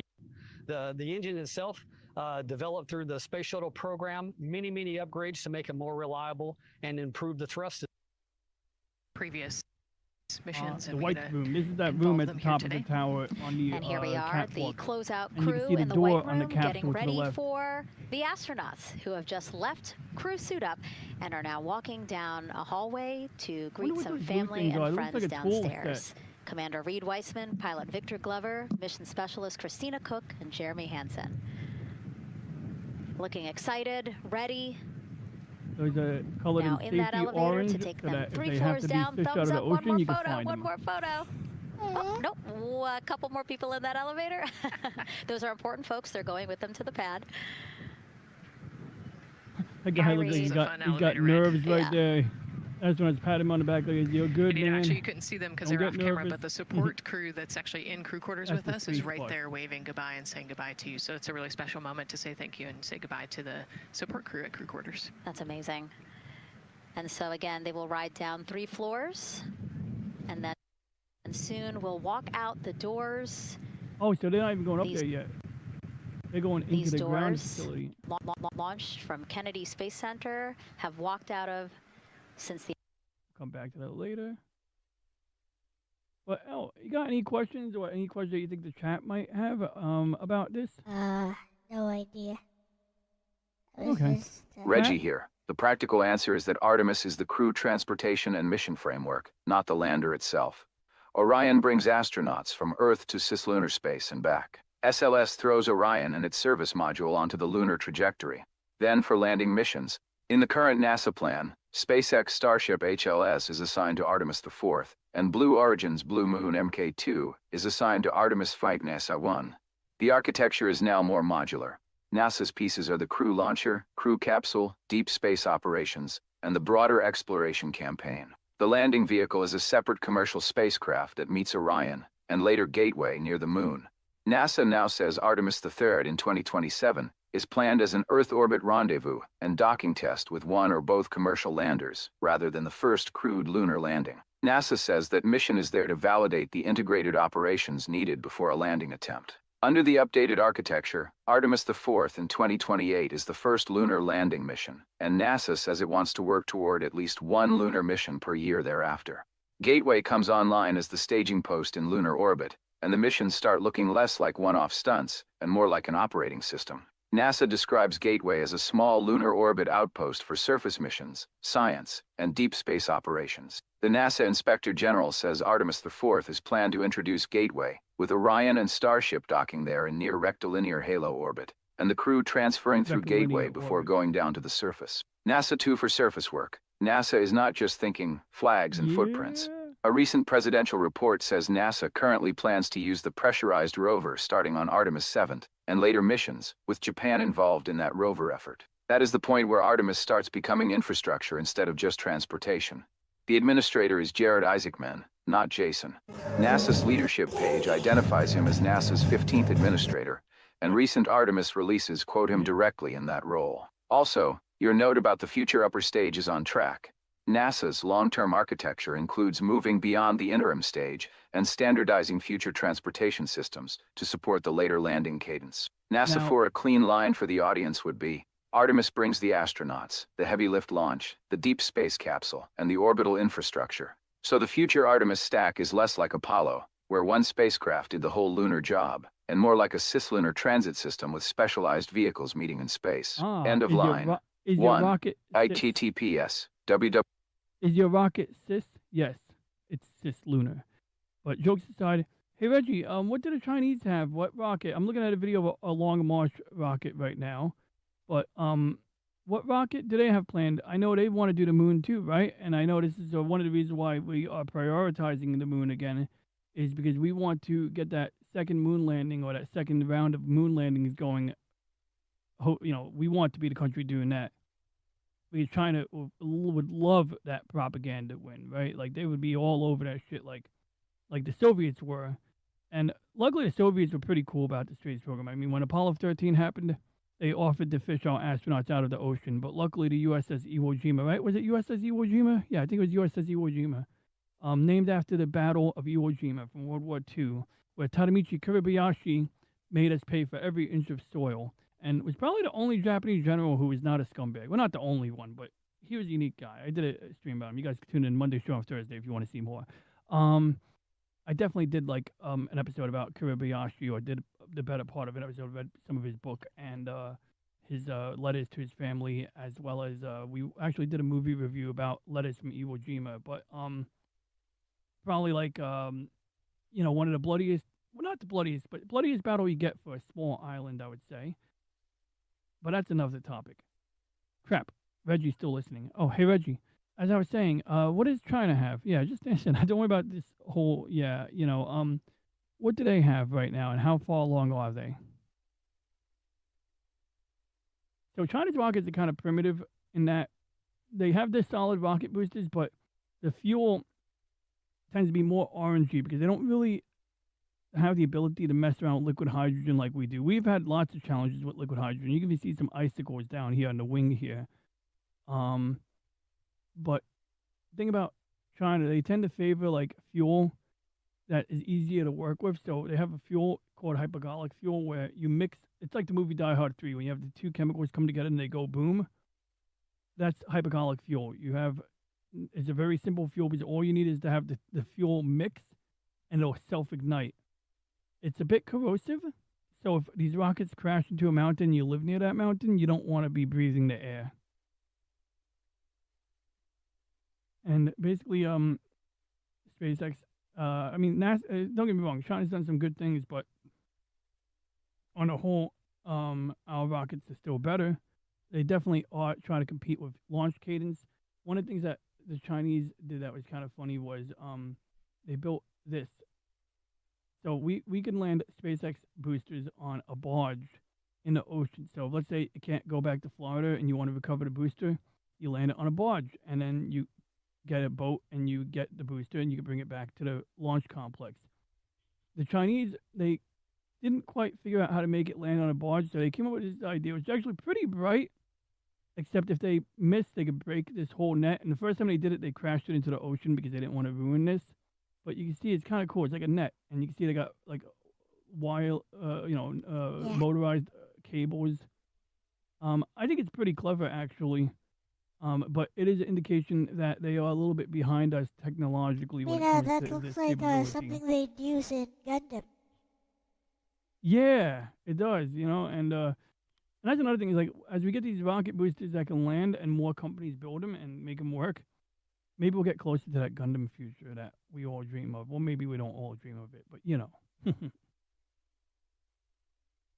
But that reminds me, there was a great video of the Falcon Heavy booster landing, and this is the first time I realized SpaceX was onto something. Like I remember they were all hype, and I started taking SpaceX seriously when I saw this. So this is the Falcon Heavy rocket, private space, and this is one of the things that Obama did right. Obama ended the space shuttle program, which was a money pit, and it was like, look, we'll pay companies like SpaceX to launch astronauts to the space station, and if they could do it cheaper, which they could do it for like a quarter of the price because they're reusing the boosters, then we're ahead of the game. So like the upper part isn't really reusable. They are working on reusing the cover up here called the fairing. That's worth like $3 million, I think. So they have a ship with a giant net on it, and they basically have to time it, catch it with the net, because if it hits the ocean, they can't really reuse it. But anyway, so we got liquid oxygen, and actually, unlike the space shuttle, it's liquid oxygen and kerosene. It's called RP1. It's a highly refined form of kerosene, just like how JP7 or JP whatever jet fuel is a highly refined kerosene for jet engines. This is a highly refined kerosene with minimal soot for rockets. So basically, even the first rocket built in America was this guy named Goddard. Before Werner von Braun, he learned some stuff from Goddard. And in particular, this guy would take liquid oxygen and gasoline and then pump it into an engine, and that was his rocket. And, you need the pure oxygen gives you a better performance at ground level. But once you get a rocket to, high altitude, there's not that much air up there. So that's why a rocket is a lot like a jet engine that can carry its own oxygen. But this one here uses kerosene, and basically it's simpler that's why the rocket is so compact compared to the space shuttle. But instead they have 3 identical boosters at the bottom of it. So the ones on the side are the same as the one in the middle, and then everything up here is separate. So there's a simpler rocket on the top. So once they're in space, this rocket is what gets it to the final position in orbit. And in this case, they're probably launching satellites. I think they did launch Starlink satellites while testing the rocket. It was like a way of killing 2 birds with 1 stone. You could test the rocket and get a payload into orbit. Yep. So normally a Falcon 9 rocket is just 1 booster with 9 engines that lands, but the Falcon Heavy has 2 more boosters with 9 engines on them, and they have to try to land all 3. What ended up happening though is they ended up jettisoning the middle booster because it was really, they couldn't get it to land on the barge. Either it went too far or the weather was bad. But it's a very tricky thing to land on a barge sometimes. And so they basically did something else that was similarly cool. So let's skip to that part. That's the upper stage, and you can see how it's not reusable engines. They don't really care if it glows. It's actually glowing from the heat. They know that it'll survive the flight, and they'll never need to use it again, so they don't really worry about it. So this is what made this. This is what turned me on to SpaceX right here.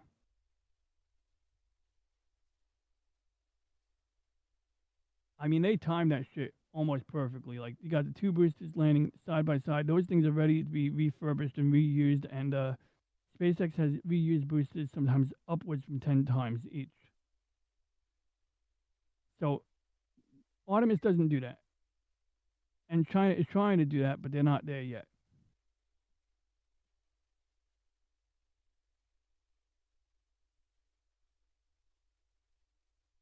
So Reggie, I guess if I had another question, I got one. Not even a question. Actually, I just got an answer. So people will often ask, like, why we haven't been back to the moon, and then they'll look to. We had like a couple of unmanned probes crash on the moon, like in the past 5 years, and it was interesting because I was kind of curious too. Like, what was it that made this so difficult? Like, I know it's difficult to land on the moon. Is it a difference in gravity and the lack of an atmosphere, so you can't use parachutes, anything like that. But it came down to this because they were when they did Apollo, any Apollo landing, they had a man on the rocket. And so if they got near the moon and as they lowered altitude, they realized, there's a lot of rocks on the moon, which there were a lot of rocks on the moon. Oh, cool. Is that a Japanese live stream? Let's get that one. That's why, we're otaku's here, so we'll have to tune into the Japanese feed. They got a lot of camera angles for this too, which is cool.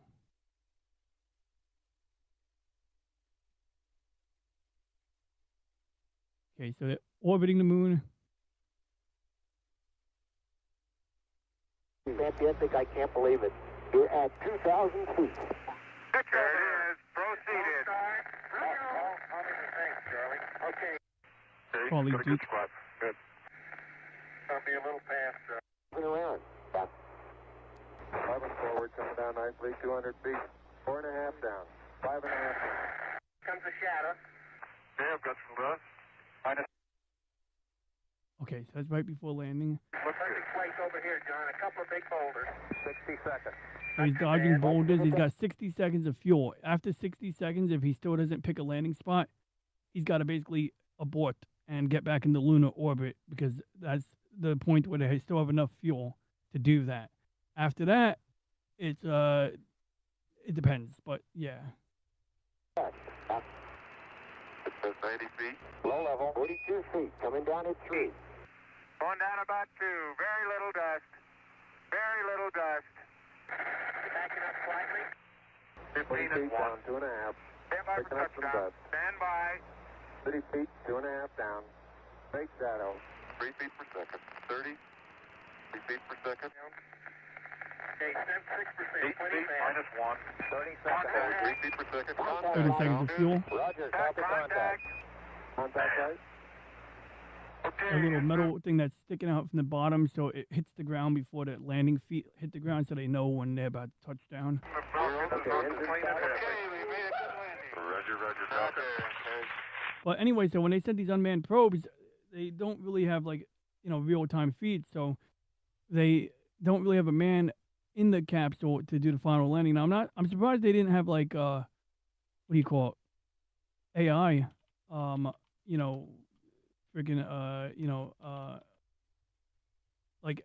for the landing system or something cool like that.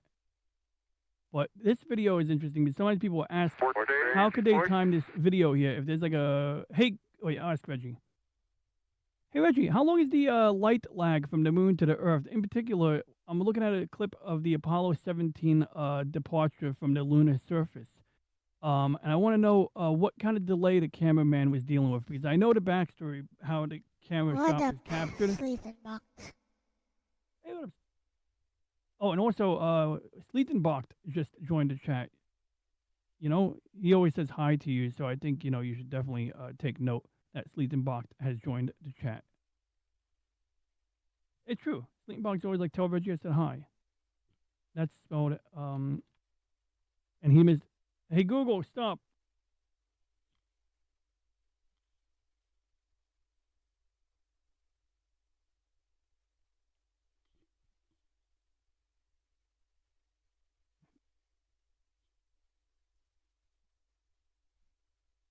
And Lexus. That's true. Lexus is floating there looking all cutesy. You changed Lexus a little bit, by the way. I've been meaning to talk to you about this. So I remember Lexus used to be taller and more conventional, like conventionally human, but now she looks a bit like a cross between a chibi Yep. and herself. I mean, it's the same Lexus. Yep. What was the design philosophy there? Like, what was the rationale? Do you just think she looked cute that way, or Yes. was there like more to it? Okay. This made her look cute.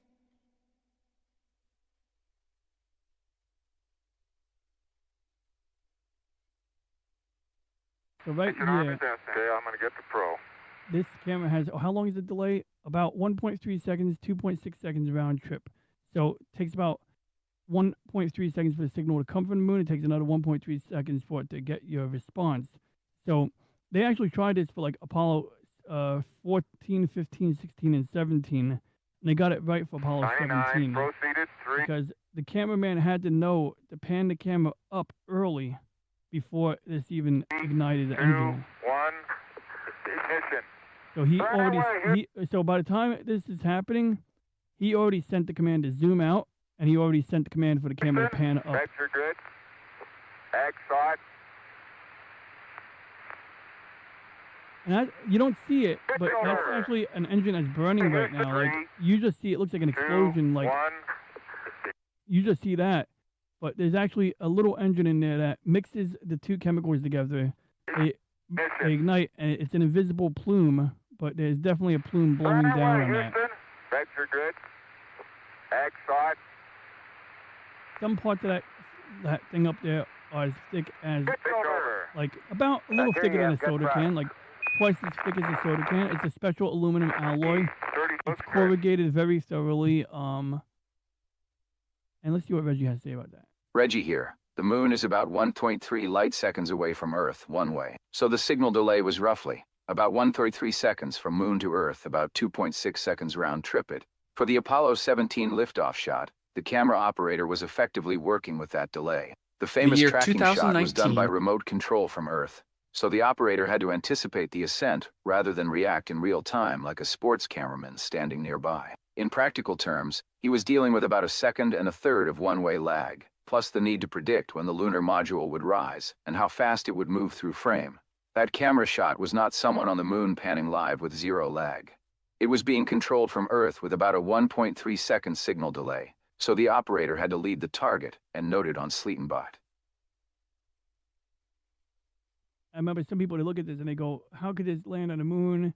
It's not aerodynamic. Well, it stayed tucked away inside the vehicle, inside a cone, so it's protected from the atmosphere. But other than that, all the stuff on the outside, these are just like layers of installation. Mylar, just like a space blanket you could buy at the you could buy on Amazon. It's literally the same type of material.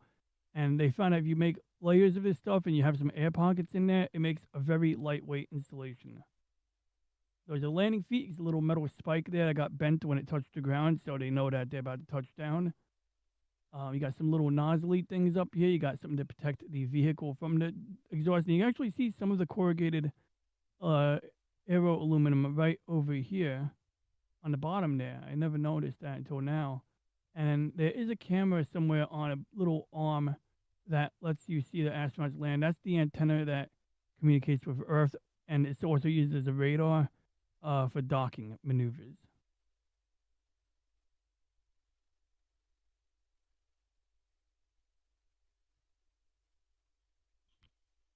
Now, this one was interesting because I saw it in the video just now, the Jared Owen video. This was the original design for the window, but the problem was that to make any kind of big panoramic window, it would have weighed like 200 pounds. So then this guy at Northrop Grumman in Long Island, New York, figured out that I'm glad we could accommodate. Sleeton Box says, talking about space, NSFW commission, my day. Two of the best things. So you got these triangular windows that the guy designed. He actually had to build it out of cardboard to show the boss that his design was a good idea. Because they didn't believe him. They were like, that sounds like a dumb idea. So he stays at work overnight, builds a cardboard mock-up of this thing. Next morning, the boss comes in, and he's like, yeah, look at the window. So he looks through the window, he's like, oh, shit. Triangular windows actually work. You get a pretty good field of view. You can see all around and, you know, where you're landing, and it's a lot lighter than this panoramic window setup here.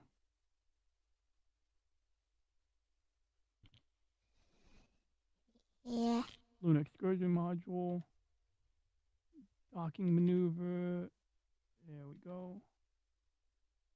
Now, on later Apollo missions, I forget when they started using the car, but they had to have a folding car that was built by General Motors, and they had to be able to unfold it and, you know, deploy it on the lunar surface in EVA suits. Of course, Apollo 13 is the one that had the failure. I don't know what Apollo 10 was. I think Apollo 10 was just an orbital test. And then when you see pictures of the lunar lander on the moon, this is the part you're seeing today.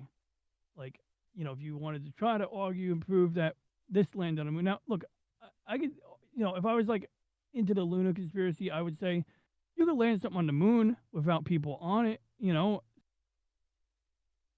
And there we go. So you got places for the equipment, and then you got places like for the experiments. So they actually had these little like enclosures on the side of the vehicle where they could open it up, and they had like one of these would have like a TV studio in there, basically the equivalent of a TV studio. Yep, there's your quadrants. What is that? Spare tires? Well, packed inside of here. Reflectors, which is a special kind of mirror. Now, this is the thing that people often say is proof we landed on the moon. They Apollo had to deploy these retro reflectors. They're much like the reflectors on a car or a bicycle, but larger. And they had to get the angle right because they need to be facing straight on with the Earth so that when you shoot a laser from the Earth, the laser will come back. In fact, I'm pretty sure whatever angle they're at, they always shoot the signal straight back because that's sort of what retro reflectors do. They were. Let's start. This is the soda can stick material right here. So I took a picture that was made available. Oh, this thing was a death trap. This is how Neil Armstrong practiced landing on the moon. And this thing was way more dangerous than the actual landing on the moon because it had to like keep him hovering on a jet engine in the middle while also making it so that when you control it, that's the pilot right there on the right, that it would behave as if it was on the moon. So it just was like a death trap. He had to eject from it like twice. I see.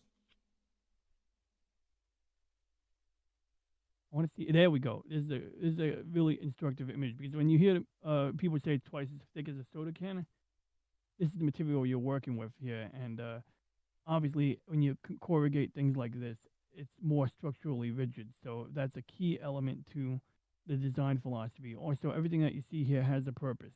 You know, it's like to debunk it, you got to ask why build all these things with very specific purposes. And I think they even had numbers etched on the windows so they can measure the angle they're flying at. And they have a telescope, or like they do have some optical instruments built in somewhere.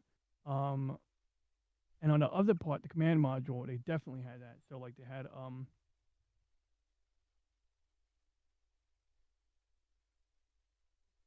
the command and service module.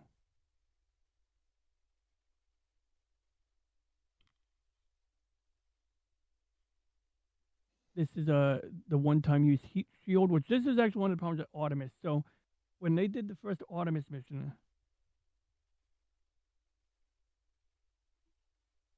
they used a heat shield that was not a monolithic coat. So a monolithic coat is just a single coat, a certain thickness. I think they even like hey Google, can you get me a picture of the part of the, I think it was Galileo sent something inside the atmosphere of Jupiter, and I know they had a thick layer of ablative material. I want to get a picture of that, maybe a cross section of the ablative material, because I understand that they didn't know how much ablative they needed, but they know they burned through quite a bit of it before it stopped burning, and it worked out. we got good scientific readings from inside Jupiter. But yeah, what was that? Is that the Huygens probe, or am I mixing up things now? I think I'm mixing up Cassini with Galileo. Well, which one sent something inside Jupiter's atmosphere? There we go. I asked Reggie. Well, anyway, this is what the heat shield looked like after landing, and it worked. Like, it didn't melt anything inside the probe, but it's still something that a lot of astronauts who are going to be riding this, or even the ones riding it today, are probably concerned about, because what happened was some of these areas had pockets of gas in them, and it caused like pock marks, these little gouges in the heat shield. And had the heat shield failed completely, it could have been really bad for the crew on board. Now, luckily, there was no crew, and this thing splashed down in the ocean fine. That's why we have these pictures. But it's still not ideal to have a heat shield doing this when you have people on board. So how do they solve that? They call, I forget the term, but basically they skip off the atmosphere and they re-enter twice. So let's see, re-entry.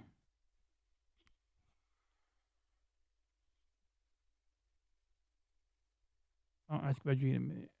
He's getting his pictures still. Skip re-entry, I think that's what it's called.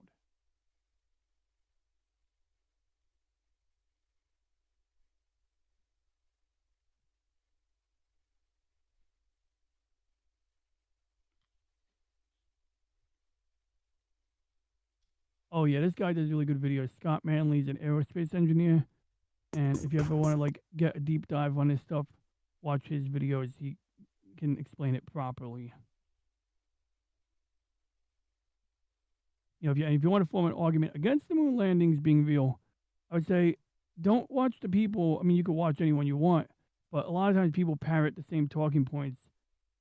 What you'd want is to, you know, maybe watch a guy like this and then, you know, question their narrative or find something that you can question. Like the idea that, oh, we put retroreflectors on the moon that you can shoot a laser at. Well, make a case that those can be put down by an unmanned probe, because they probably could be, although I don't think we really had the ability back then. Getting back to like the thing that landed, this thing here was supposed to do it automatically, and it ends up tipping over when it landed. And honestly, it's a weird design because rockets are narrow and tall. So they built a probe that was narrow and tall, and I don't think that was really ideal for landing on the moon. But do you have a picture of what it looks like when it actually landed on the moon? I want to see, like, well, basically it tipped over. This happened twice.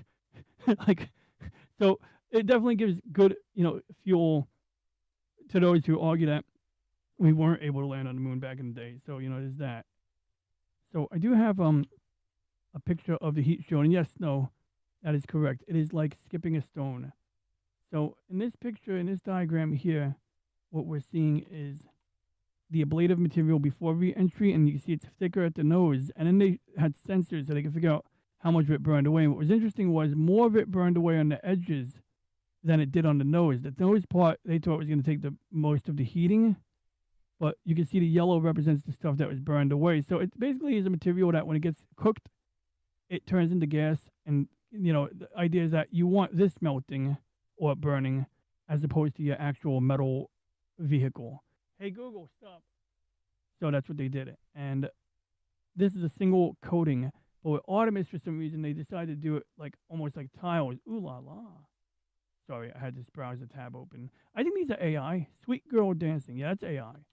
But anyway, I want to see the, yeah, so this thing here, like they could have maybe said, hey, let's have a different design, but they already funded it. They already have the Congress money appropriated to it, so they probably had a jobs program issue. So luckily, the skip reentry was done during Apollo, and what they do is, that's what I wanted to see was skip reentry.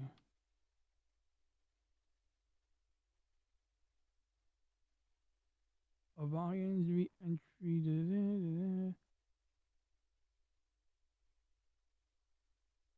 Oh, they didn't do skip re-entry during Apollo? I'm so confused. I'll ask Reggie in a minute.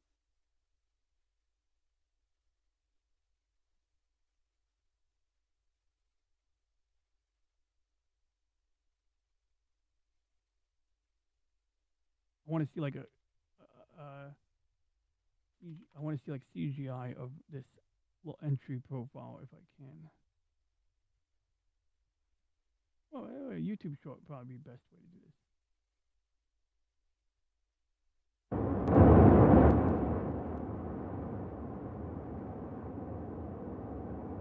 Oh, this is Kerbal Space Program, I think.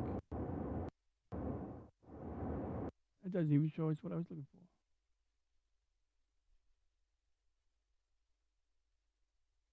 Dive into the fiery world of spacecraft re-entry.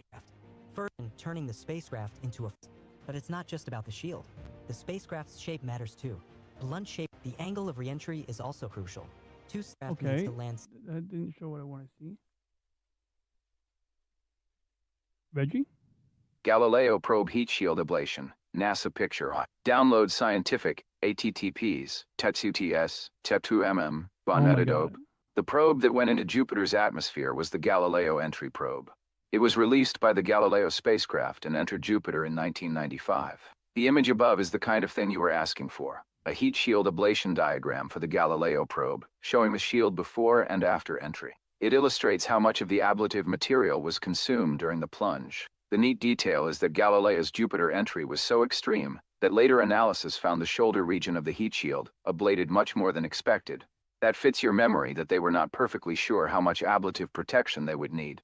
But the probe still survived long enough to return valuable atmospheric data. If you want a simple line for stream chat, Galileo sent the probe into Jupiter, not Cassini. Galileo's entry shield really did burn away dramatically, and that was exactly how it survived long enough to sample Jupiter's atmosphere. So in this diagram here, you can actually see the skip re-entry profile. So the atmosphere is very thin at altitude, but when you go in that fast, once you touch the atmosphere, you're still going to be, dealing with, it's going to slow you down, which is part of the goal. You want to use the blunt shape at the end of that cone to slow the vehicle down. And that's what they did during Apollo. That's what they're doing for Artemis 1, well, Artemis 2 now. And with Artemis 2, instead of just going straight in, they're going to use the atmosphere. They're going to slow down a bit. They're going to heat up, and then they're going to skip back off the atmosphere like a pond stone. Then they're going to do the final reentry here. And the idea is by the time they do the final reentry, they're moving slower than they otherwise would be moving, and they're spending less time heating up. So instead of going from here and heating up and slowing down the whole way through, in order to slow down, you're trading the melting of your shit for slowing down, right? Something's got to give, physics. So basically, they're able to spread that heat over a longer period of time. So instead of spending 2 minutes, you spend 2 minutes here and 2 minutes here. So you're spending 4 minutes, let's say, I'm making up numbers, and heating up something like to the same temperature. Do you want to heat it up all at once in 2 minutes, or spread the heat across 4 minutes so that it's more gradual and more subtle? So that's essentially what they're doing for Artemis, and that is why they didn't change the heat shield, aside from the congressional funding and pork projects and all of the political and all that bullshit. But it is most likely safe. Most likely safe. There is still an off chance that this could go south, so stay tuned next week when they land, or whenever they do land, and see what happens. Hoping for the best, of course, and NASA and Ryan spacecraft. There's the parachutes. That's how they retrieve the capsule. They check it, they study it. Even though they're not reusing it, they want to look at it and see how it works. They want to see how did it perform. Splashing down. This whole mission Objected to during re-entry, minimizing recovery time. With this today for us, the Apollo missions. This is from Artemis 1. This is an empty vehicle. They had a crash dummy inside of it, covered with radiation sensors, because once you leave the Earth's magnetic field, you are subject to the radiation out there, and it's really kind of like a timing thing. So space weather is critical in that you want to know when the conditions are not ideal, and particularly a solar flare, you're going to be flooding charged particles in that region of space. So that's the time when you don't want to do this type of flight, because it takes a few days. It takes like 2-3 days to fly to the moon, I think. That's the time you don't want to do that. But they collected a lot of scientific data, and then they decided if they had to make any changes based on that. Terry slated for 2025. Subscribe to our ABC7 Chicago. But that's basically, I think that's basically Artemis. I mean, I can't, I get, I can talk about this shit all day, but, you know, I definitely don't want to, derail any other topic you have, or perhaps I could even play a game before I get ready for my friend's Yeah, stream. go ahead. Um, I don't have anything planned today. okay. So in that case, we got a couple. Oh, I did say I was gonna play Snow's game. I got it bookmarked, Snow. Let's see. I'm gonna open it up in Chrome. I don't know if that's better, but I'm gonna open it up in Chrome.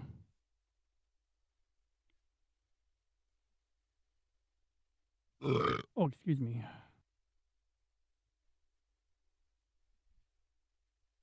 Okay, so I got the link, and I have a note in my Google Notes that says Elle's game and anime recommendations. Stratos 4. There was another thing I had to write down. Oh yeah, what is that Monogatari thing? But it starts with a K. Katana Gatari. Katana, gotcha. Katana Gatari. There we go.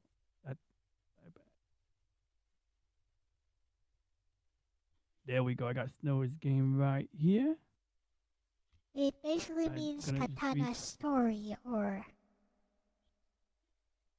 something like that. Sword story. Katana story. Metatron, I like when Metatron says katana. He says it correctly. He's like katana. I'm exaggerating a little bit, but you know what I mean. He's a linguist, so yeah. Yeah. I like Metatron. He's a bright fella and seems like a genuinely nice guy too. And his wife looks like she's thrilled to be married to him, which I'm happy for them. She look like the sweetest. I do like how I do like how he tries to remain factual and historically accurate, but yes. I think he's taking it a bit too far with wearing chainmail underneath his shirt. That's the best part. No, but I'm kidding. But I mean, he's it's like if you look, if I was into being historical reenacting, if I was a historical reenactor and I spent money on that shit, I'd wear chainmail under my shirt too. I mean, he says he does it for self-defense, though. Oh, that's okay. That's a little. That's yeah. How do you remain safe? He's one of his oldest videos. How do you remain safe from like knife stabbings and stuff like that? To be fair, well, chainmail is actually very lightweight. Therefore, I use chainmail like that. I mean, I think it does work, but I think you gotta remember he comes from Greece, and he left Greece, I think, when the economic crisis was going down, and then he moves to Detroit or something like that. Like, God, Detroit. So yeah, you bet your ass he's wearing chainmail when he goes out. I'm exaggerating a little bit, but it is pretty funny. Also, like the multiple videos he did on Destiny. Good. Those are good things. Because yeah. Destiny can't debate anyway. Yeah, Destiny. Sometimes I'll give Destiny props for like at least being somewhat reasonable. Like he could sit in a room and not turn into a complete 5-year-old. His arguments are the arguments of 5-year-olds, but I'll give him points for like keeping it together when others don't. I'm not saying that's much because the bar is really low today, but I'll give him that. But other than that, you're right. He doesn't know how to debate, but I guess it's like there's a lot of these people who like debate from that side of the spectrum, and there's a couple who like they have these really generic talking points that they parrot and they fixate on different things. Like they'll just be like something Epstein. I mean, it's like, always about finding some gotcha, and apparently finding a gotcha invalidates the other guy's entire argument, which to me sounds really silly. Yes. What's up with this echo? Flip it. What? I don't have an echo on, so why am I echoing? That's me. That's me. Okay. I'm causing that. Yeah, I caused that echo. I don't even know how I did it. I mean, I do know how I did it, but I'm gonna. I don't know why I would do that. Let me see here. Oh, I mean, I did do right. it. That's totally me. I'm just wondering, like, what in my brain made me click that one. There we go. Okay, we're good now. I see. I did the wrong browser. Is Opera still outputting to the correct sound source? Yes. Oh, that's weird. Opera is a weird browser. It doesn't obey the Windows sound settings, so you have to go into Opera's sound settings to route audio. Which that's not related to the issue we were having, but it's just an issue that I keep encountering. So I use Opera mainly because I can't open up two Firefoxes and route the audio in different places.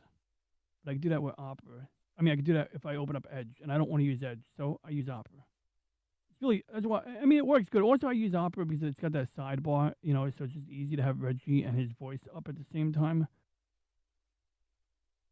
I see. All right, we got Arconian here. I'm going to check the sound real quick.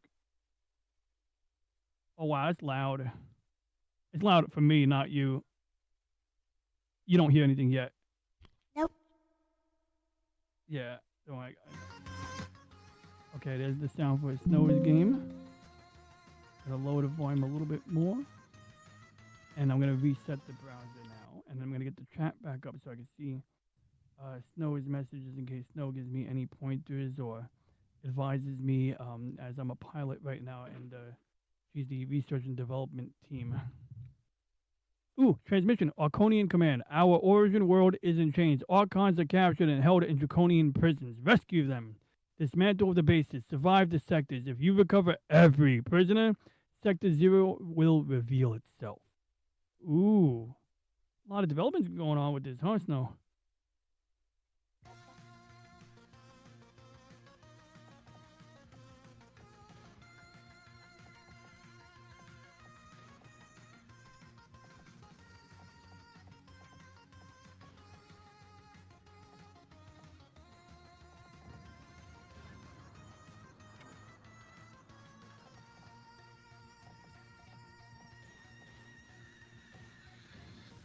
Apparently there's new voices and stuff.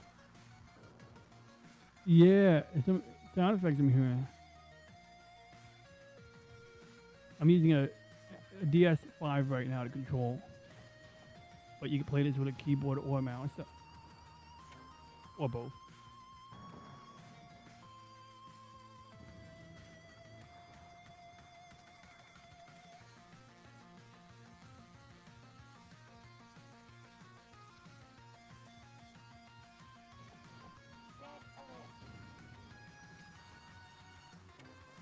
Red alert, there's a dragon. I think a dragon is coming.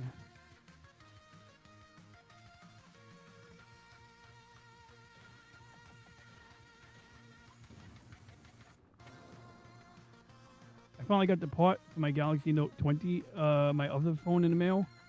So, might spend some time on stream doing that. The weirdest part is it comes with the right screwdriver and everything, which is really nice.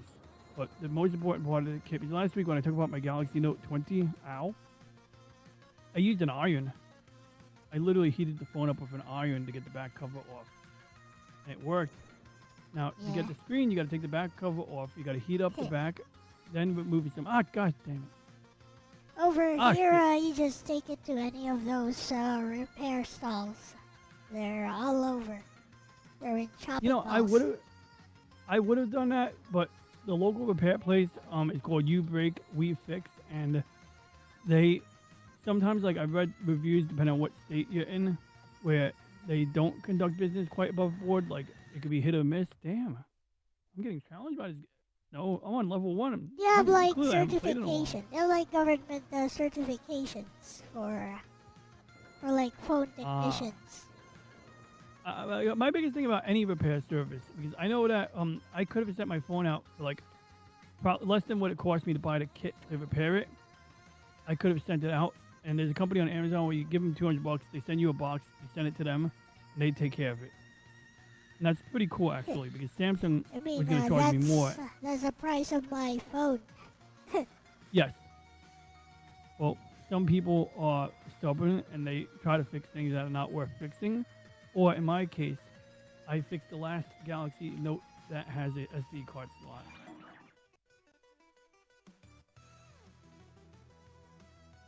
And also now I have an identical phone, so I have spare parts for both phones, basically, or, you know, I can cannibalize down the road if I need to. But one of the things that was cool about the repair kit was it came with this thing. It looks like a gel. It looks like a tube of gel, and it does. It contains gel. You put it in the microwave for like 40 seconds, and then you rest it on the front and back of the phone to heat it up. So you can remove the glue. So instead of me using an iron, oh crap. Instead of using an iron, I would use that. And so that's what I would do if I was doing a repair stream this week. I would be using that. Which means I might have to actually go downstairs a couple of times to microwave the bag, unless I can put it on an iron and heat it up. But at that point, I might as well just use the iron to heat up the phone. Although the bag, you know, is a bean bag, it's flexible. So you can like, you know, reposition it and stuff, and it'll conform to the shape of the phone. Whereas the iron is a plate of steel that you have to kind of like, you know, like press against the back of the phone and then move along with the curves on the edges to get all of the glue. Yeah. But after you remove that back cover, then you remove some screws, and then you take the parts out, and then you get to the screen. And then to get the screen off, you have to heat that up separately. And then after I get the new screen, I believe the screen repair kit comes with adhesives that conform to the shape of the screen, so that you just got to put a pad of adhesive on the back. But I do have a bunch of B7000 glue, which is sort of like used for rhinestones, but you can use it to do phones. And it's supposed to. So my biggest concern is this: even with the certified repair shops, they generally don't guarantee waterproofing because they don't want to be responsible for that. And I understand that, but the problem with that is they may not. I don't even know if they try to waterproof. I think they try. They just don't want to announce that the phone is waterproof because they know people will do something to ruin the phone and then put it in water and then blame the last person who repaired it and try to get, you know, recompense for it. So by just not guaranteeing it, they avoid that altogether. I worked, you know, warranty processing, so I can tell you stories. Like I had customers, they buy a warranty on a TV and then they go to install it on a wall mount, but they do it themselves, which would be fine if they didn't use the wrong size screws. So what happens when you stick long screws through the back of a TV that is not that thick? You put the screws through the screen, and then like they come in with a screen that has like bulges on the front, which makes it clear that, hey, these bulges line up with the wall mounting hardware in the back. And they're like, yeah, I went on vacation, and when I came home, it was like this. Nobody was there, I swear. You're saying like, well, in any case, the warranty doesn't cover this type of damage. You know, you don't do accidental coverage on a TV. You cover it for defects. Not, I drilled a hole through the back of my TV.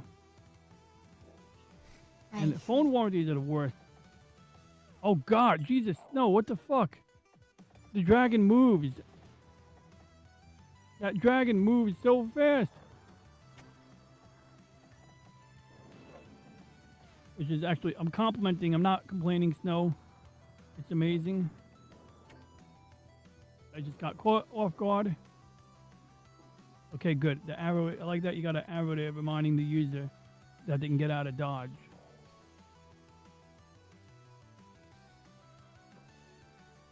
I once crashed into that red line and blew up. Hey, Wolfpack.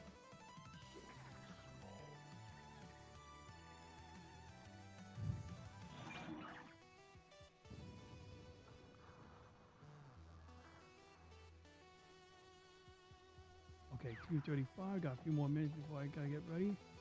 I got a snack. Oh, wow, I'm hitting the missiles too. That's good.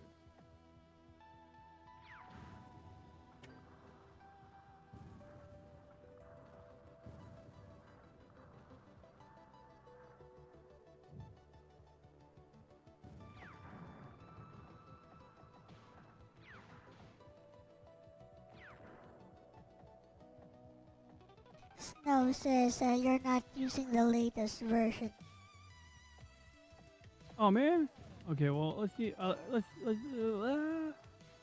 already level with Detective 3. How far? How bad? Well, I'm probably not gonna beat the game in this session anyway, since I gotta get ready for a stream on another channel. But am I missing out on a lot right now? I mean, I'm sure I'm missing out on something significant, but I don't want to give people the wrong idea about the game if it's like way cooler and they need to see that version. Yeah, this is a I game do like what I see. This is different than when I last played it. It's called Arconian. I'll change the URL. I see Snow just told me I can change the URL. Okay, RC22 is better. Change the 1 to a 2. Got it.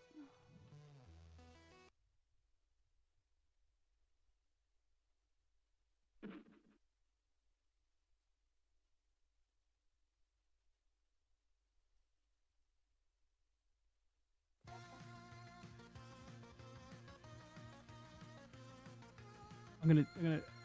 There's no pause. Oh, there is a pause. Good. I'll pause it for. I want to take a picture for Reggie.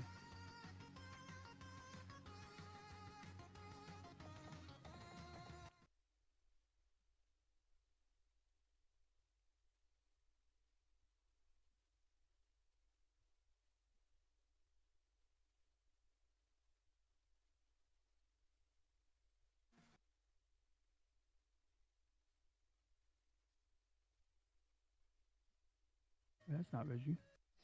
I put Reggie up here. Demonizer. I have no idea what that is.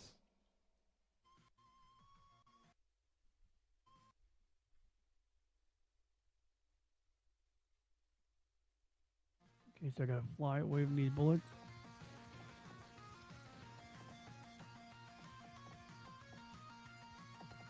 Jeez, wow. No, this is fire.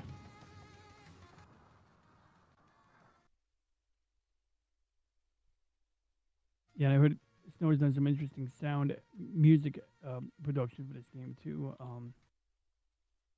Hey Reggie, I'm playing a game. It's called Arconian, and basically, you have to protect. You gotta liberate the Arconians angels from these prisons that look like stargates that have turrets attached to them. And when you free all of the Arconians, then we can unlock the boss in sector whatever. I forgot what sector, but there's a boss. But in the middle of this game, a dragon is gonna come and chase me around, and I can't shoot the dragon. I mean, I can shoot at the dragon, but it's impervious to fire. I'm going to go ahead and rescue that Arconian or Angel on the top right corner of the second picture right now and continue dispatching and destroying the other prisons to rescue the remaining Arconians. Along the way, I have to fight fighters, they're escorts, and there's usually like one large fighter in the front of a formation sometimes. Not always. Sometimes you got just small snub fighters, but yeah, that's what we're dealing with here. What do you think of what you see?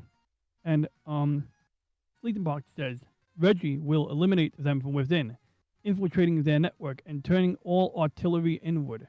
Well, certainly if you could help with that, that'd be nice. I have to learn how to download a JavaScript game, and then maybe we can do just that, just as a gag. But don't worry about that right now, Reggie. But maybe we'll hack Snow's game for kicks one day, just for kicks. But actually, no, I do want to add cutscenes. I don't know if I can actually do that, but if I can't add cutscenes, I want to make a movie based on this game.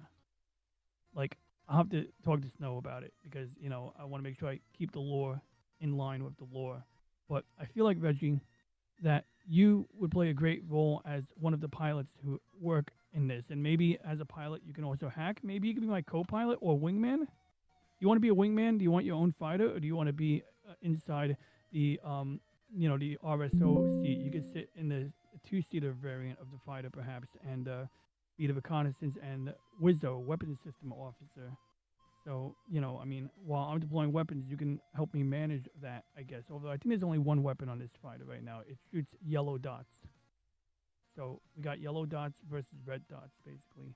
Oh, anyway, Reggie, just give us your thoughts on the two pictures that I provided.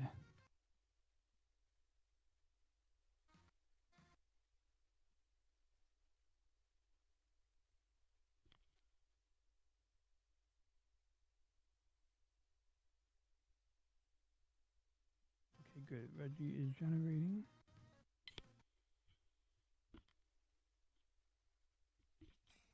Yeah, Reggie's based on Galaxy Express 999. Yep, that is correct. Hey, what up, Wolfpack?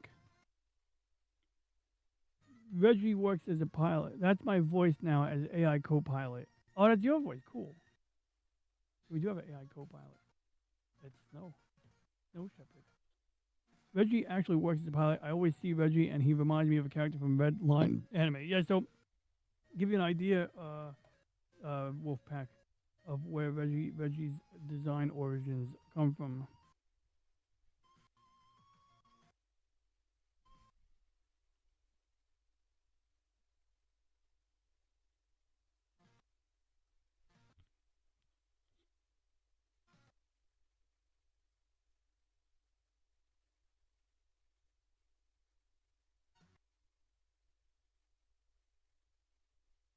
Now, there was actually a robot in an episode of Galaxy Railways, a spin-off, but I'll just show you the conductor from the original series.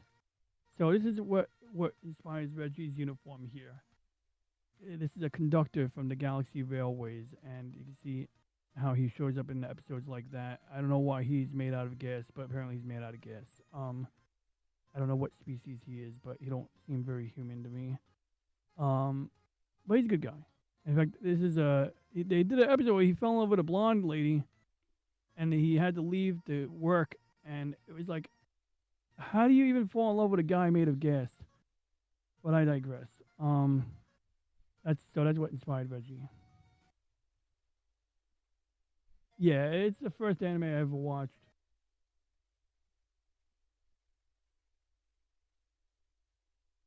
Reggie here. What I'm seeing is a very clean old-school space arcade battlefield with a surprisingly readable threat language. First picture, that prison structure with the glowing core and 4 satellite turrets reads like a fixed emplacement you need to break apart methodically.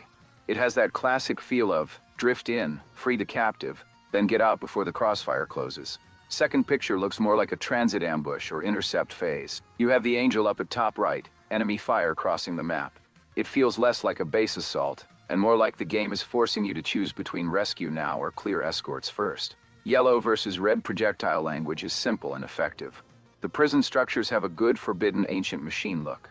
The Angel sprite at top right has a strong payoff feel. You immediately know that is the thing you are trying to save. The whole thing has a nice hybrid vibe. That matters. As for the dragon, that is a good menace mechanic. An invulnerable pursuer changes the tone from pure offense to battlefield management. You are not just winning fights, you are surviving long enough to complete liberation runs. That gives the game some personality. I handle threat calls, target priority, rescue timing, and dry commentary while the artillery tries to turn us into reflective dust. Free the Angel when the lane opens, break the prison guns in pieces, and never let the red dots herd you into panic. End of line. Enjoy your meal, Wolfpack. So yeah, now Reggie, let me tell you about my strategy now, how I play the game. So basically, I have 2 of these stations right now, and I'm taking out the turrets on both of them. Because maybe, you know, we've reduced the amount of fire that's crossing my path. Ah, shit, I just collided with a red dot. And then I retrieve the Angel after destroying the final turret on any given station. But I tend to like doing fancy maneuvering. So I like to weave between the fields of fire, and I tend to fire from the side. So one of the things that was in the original version of the game that was taken away and brought back by my recommendation potentially was the ability to use the right analog stick to fire independently from the direction of travel. And it's huge to me because it's sort of like one of those fighter bomber planes from World War II where you have a backseat pilot, a backseat gunner who can aim his turret in any direction while the pilot is flying. And that's sort of like how I operate. Now, my friend Elle has a different strategy. Oh shit, I dodged another red dot. My friend Elle has another strategy. She figured out that the firing range of the enemy dots is not always as far as the yellow dots. You can fire across the entire screen. The enemy cannot.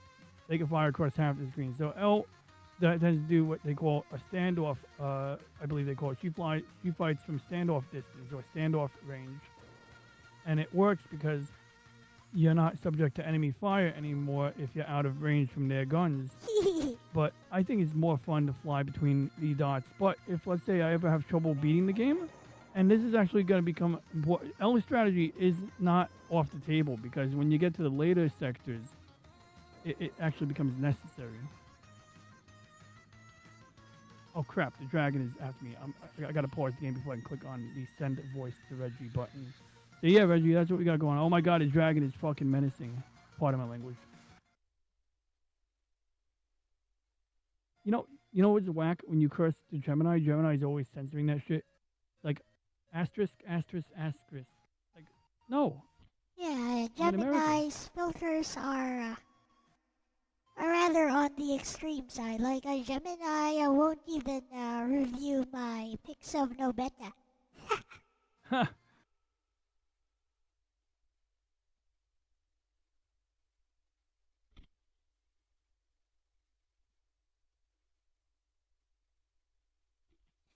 What's up, Gerardo?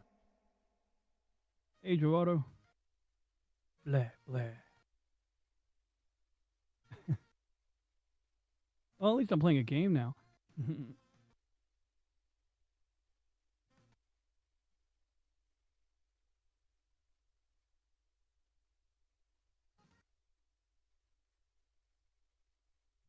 Reggie will talk in a second.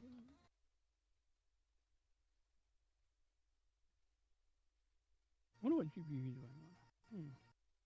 Okay, got it. You know, one thing I forgot about Little Beach No Beta is to add mobile controls. As it would be, Really? it would be perfect as a twin stick shooter, which works very well Yeah. on mobile.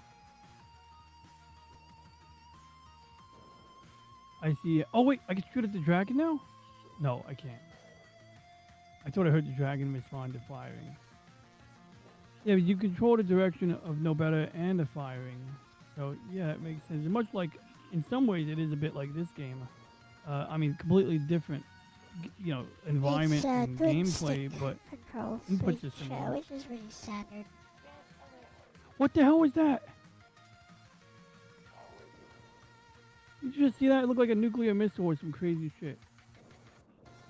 Oh, is that dragonfire? Maybe that's dragonfire. Why are you trying to fight the dragon anyway? It's invincible. I'm not trying to fight the dragon. He keeps getting in my way. I did initially try to fight the dragon, though. I did. I was curious to see if maybe that was part of the update. Right, good. We'll get Reggie to speak right out. Shit. Right, definitely not going to beat this game. All you gotta do is exit the level now.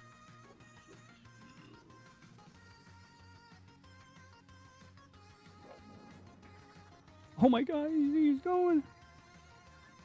Reggie? Reggie here. That actually sounds like a very solid split between two valid doctrines. Your style is aggressive suppression through maneuver. Strip the turrets, cut through the firing lanes, and claim the Angel once the station is defanged. That is high risk, high style, and probably the most satisfying way to play. It also makes that independent aiming control matter a lot. Elle-C's style is range, discipline, and attrition. Stay outside the enemy envelope and erase the threat without giving it a fair shot back. Less romantic, more economical. Yours is the ace pilot version. Elle-C is the veteran instructor version. And yes, the dragon sounds like exactly the kind of mechanic that forces humility. It is there to tell you that this is not just a geometry puzzle with lasers. It is an interruption, a predator, a moving deadline. The moment that thing enters, your nice, clean turret removal plan becomes a survival exam. The funny thing is the dragon probably makes both doctrines more valuable. Your weaving keeps you alive when space gets ugly fast. The standoff habits probably help avoid getting trapped in overlapping nonsense when the pressure spikes. Use your stylish knife fight method while the board is manageable. Switch to Elle-C standoff doctrine when the game starts acting like it wants your insurance information. And yes, independent fire while moving is absolutely the right call for a game like this. That is not a luxury feature. Also, menacing dragon is a good sign. Every proper arcade menace should inspire at least one tactical profanity. That was a nice one right there. I was able to get all the turrets. Like, that's my goal when I do this, is to like take out the turrets in rapid succession, kind of like that. Sometimes You ever it takes play me more Toho? shots, but that was a good shot. That last. You ever play a Toho game? Hmm? You ever play a Toho game? Ooh, a Toho game. Yeah, I try one sometime. You Not have? today, unfortunately. I mean, but have you ever played one before? I don't think I have. Right. I only know Toho. Well, the makers of unfortunately, Godzilla. you can't really buy them anywhere, except if you buy the actual CDs from Japan. So, you can just download them. Yes, exactly. Of course. I wouldn't have The it any original other way. Toho games, I mean, like the newer ones are all on Steam, but the original ones, can't really buy them. So this is where standoff distance starts to come in handy.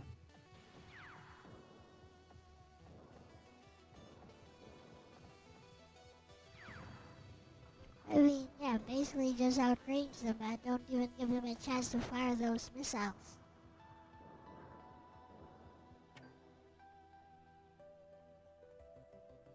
Okay. So, looks like getting down to the wire here. Alright.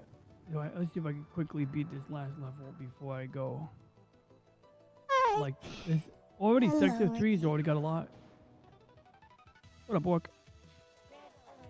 That's Renee. Fudge. Oh, hey, Renee. Not Orc. Oh my gosh. Oh. I don't have time to play with those guys right now. Let's just go.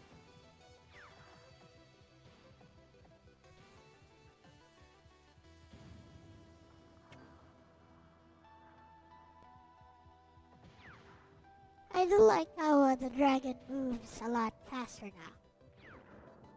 Yeah, it definitely adds another dimension of complexity to this.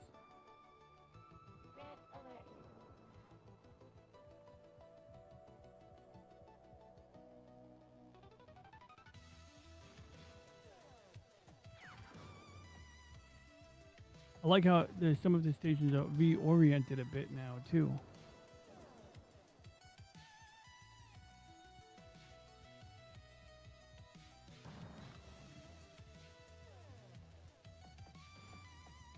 Alright.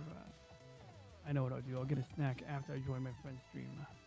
I'll be like, alright, I'm here, gotta go to the bathroom. People always let you go to the bathroom when you're on a stream.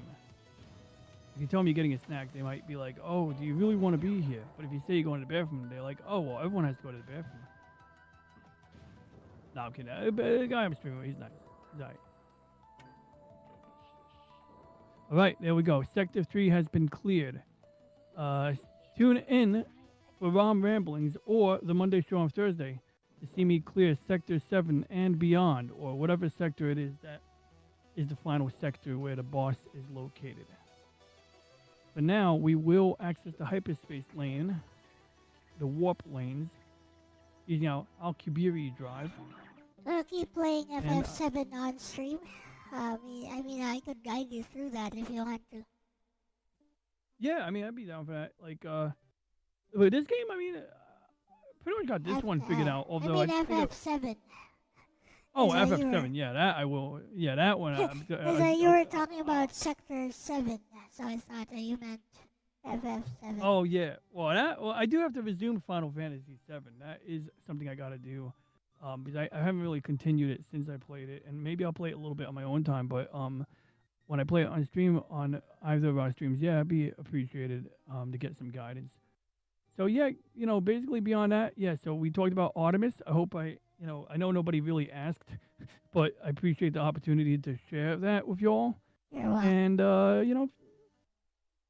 if anyone has any questions, shoot me a question on Thursday or Saturday, or we'll just play whatever fun game we got on Saturday. And with that being said, Elle, anything else before I bounce? No, not really. Okay, well, I'll be on another stream, but I will be watching because I always have some other stuff on my monitors anyway. So, keep trucking. Yep. See ya. Thanks for dropping Alright, see you by, later. Ronnie. No doubt. Thanks for having me. And chat, thanks for having me. You all have a good one.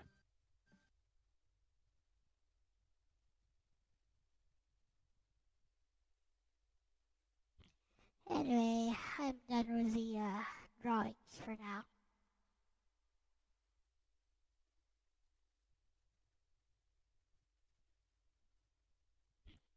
I know, I'm tired. Well, guess I'll see you guys tomorrow.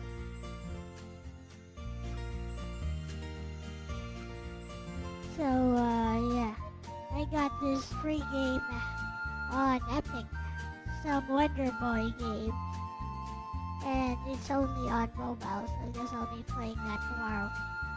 Well, see y'all. Bye.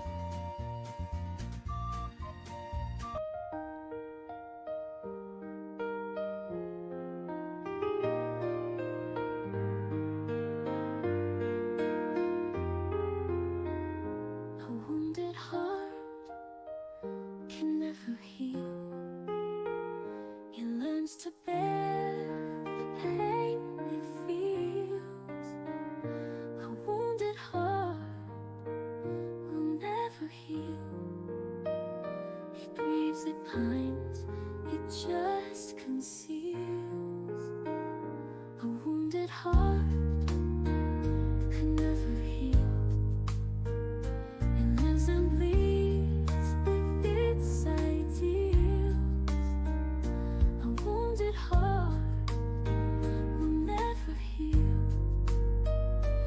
just embraces what is real.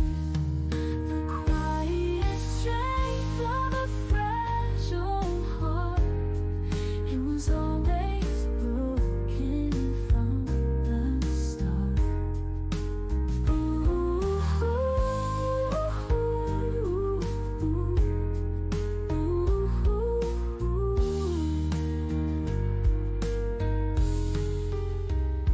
A wounded heart can never heal.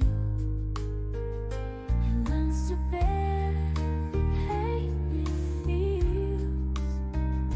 A wounded heart will never heal. It grieves, it pines, it just conceals the quiet strength of a fragile heart.